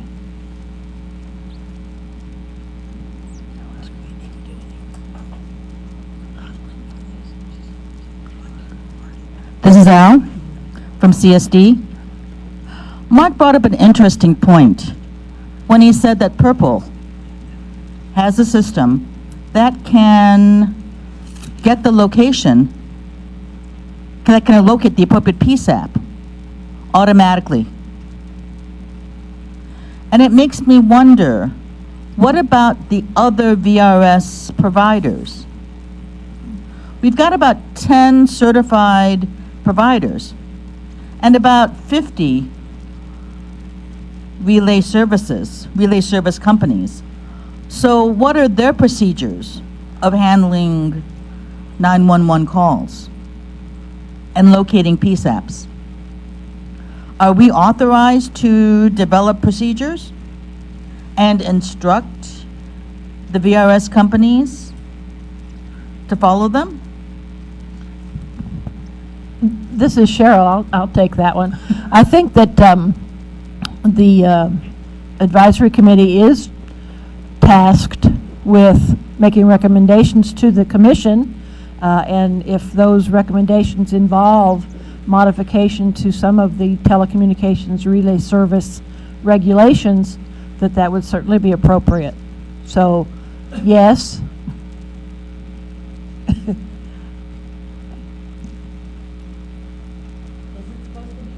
Policy or the technology subcommittees or the processes? This is Cheryl. I think we raised the question, and both subcommittees can review the matter, and if they have an agreement, then there's no problem. It simply gets rolled into the document. If there is a disagreement, then the coordination group could take a shot at it, and then if they need to consult back with the subcommittees and the full committee for a resolution of the issue, that would happen also. Mark wants to follow up. May I respond? You know what, go ahead. I do have Sherry and then Bob and then Matt, so go ahead, follow up. And I do have you, Norm. Yes.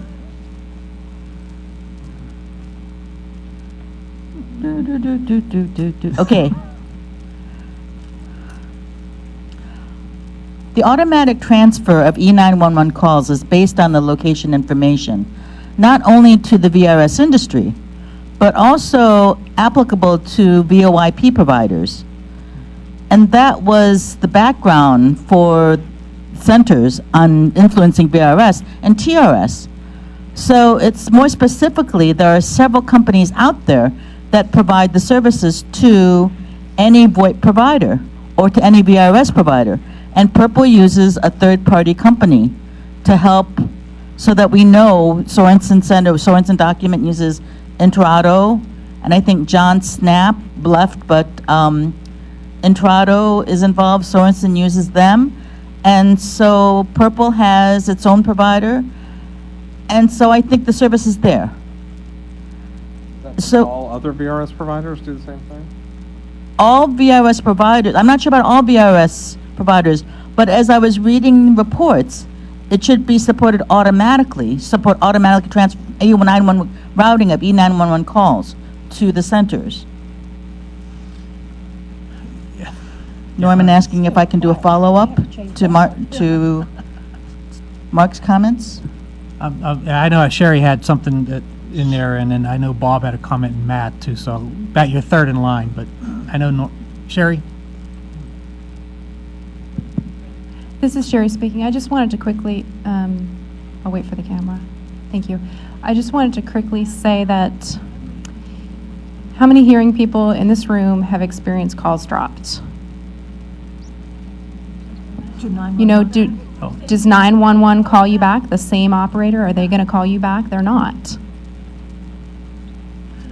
So to me, that's functional equivalence. It's not the same operator.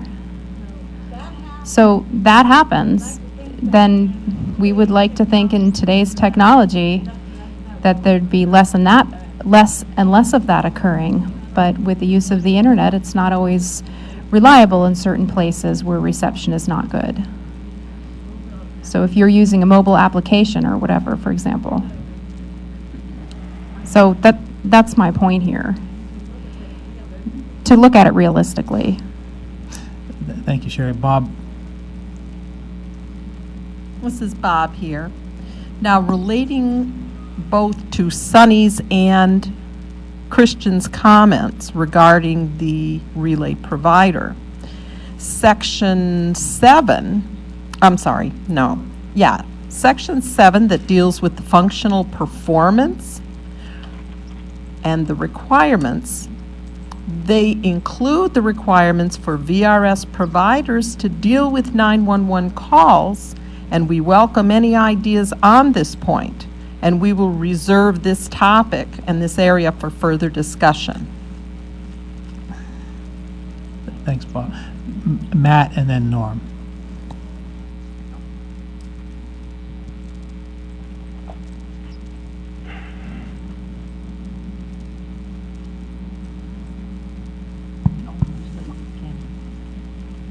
So this is Matt with CTI. I just wanted to reiterate something that Angel had mentioned earlier with the policy subcommittee. The subcommittees are tasked with, as Cheryl pointed out, making recommendations on relay services.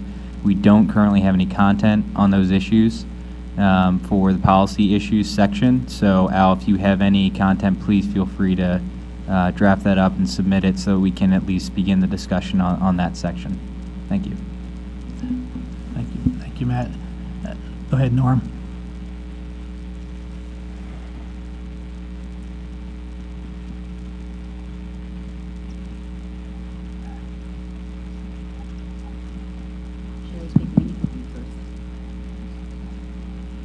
This is Norm speaking, and I wanted to respond to Al's comment about automatically connecting to the appropriate PSAP for VRS. I think there's some misunderstandings. There's two areas regarding automatic. One is the field location and the other is the home, where the home address. And all VRS have that requirement. The FCC requires that those be taken care of. Any VRS, not any VRS supports that automatic for mobile. So that's one issue. Excuse the interpreter, there's no regulation to support that automatically for mobile devices.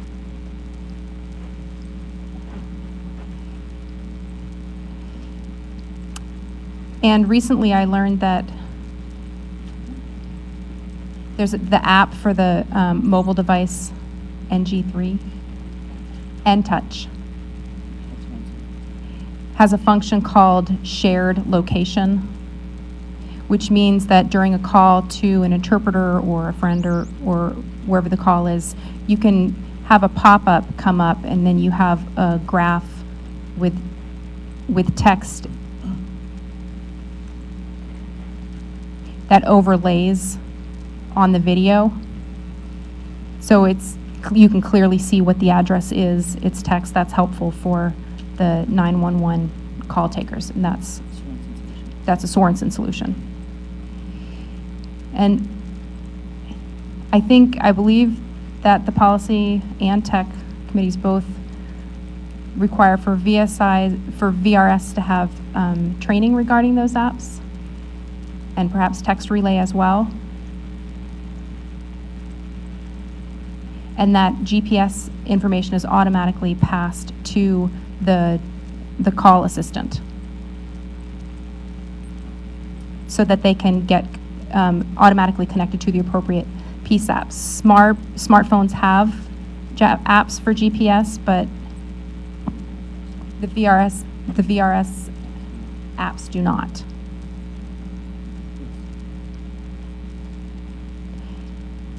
There are different apps out there, photo apps and GPS apps. There's, restaurant apps.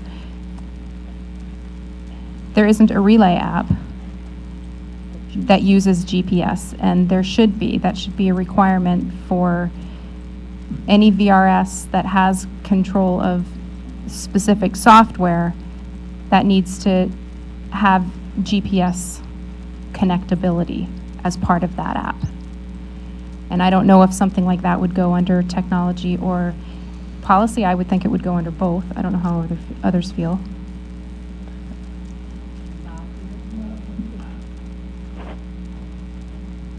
Bob Mather?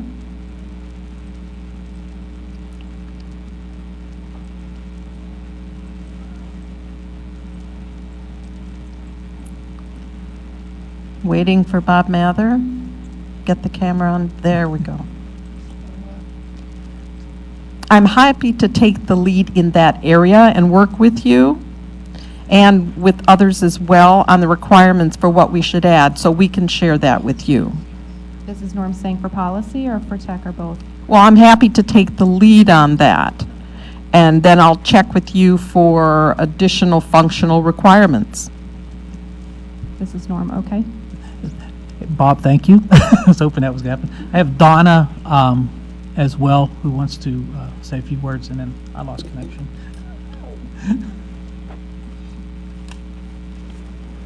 Yes, hi, this is Donna speaking, and it's just so nice to see. Speak up, please, interpreter. We can't hear you. I'm sorry.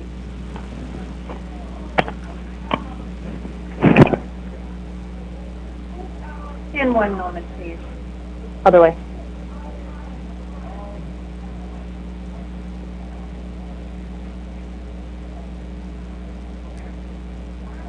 Okay, well, then you just talk loud. Okay, can you hear the interpreter now? Move your headpiece in a little bit. It's kind of sticking out. Are you able to hear the interpreter now?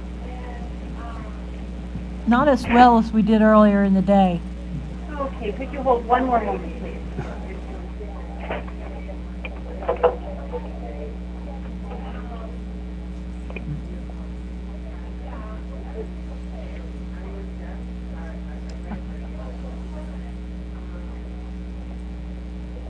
And how about now? Are you hearing me now? It's not real loud, but we'll be very quiet. Go ahead. Okay, so sorry about Oh, that. wait. One moment again, please. How about now? Now, that we heard well. Okay. All right. Well, here's Donna. Hello. This is Donna speaking, and it is just so nice to be able to see all of you through the webcast. It's been very nice. And anyway, let's see. I really just have two brief comments to add. One is that I would truly and strongly recommend that we use XY location, and we use that through and we use the XY location through the relay service. And that needs to be also passed over to the PSAP. That needs to be over there. I strongly recommend that. Secondly, Also, I believe that calling directly to PSAP. Now, many of us, as deaf people, have our own preference of relay services, and we've registered with them, and we are involved in their database. Now, putting that aside, though, the next generation 911, that can go directly to 911, and they, let's see, how can I say this? They may not have our registration information with them in a database. So really it might be best for us to register our own, what do I want to call it, internet service. Maybe register our internet service provider through them. And like, for example, let's say it's the same concept with VoIP, voice over IP. You know, those people go ahead and they register their internet, so that when they call 911, then 911 is able to see their caller information through, once again, ANI. So it's the same kind of concept. And so truly, I don't think that we need to register with them directly. If it's not working that way now, through mobile or through internet, through those devices. So I think that's something to consider.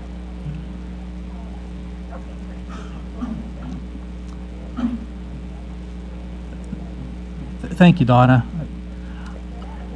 At this time, I don't see any additional hands up on the hand-raising tool. I don't see any hands up in the room.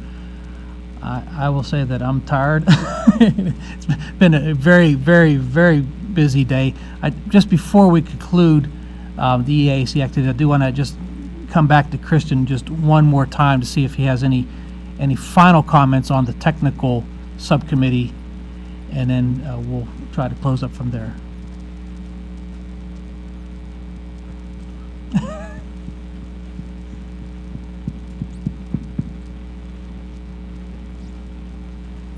Well, this is Christian. I think the only thing I can think to say is we really need to work hard to get the different sections coordinated and have that put together, and we're going to be working on that this weekend and have that posted on the wiki.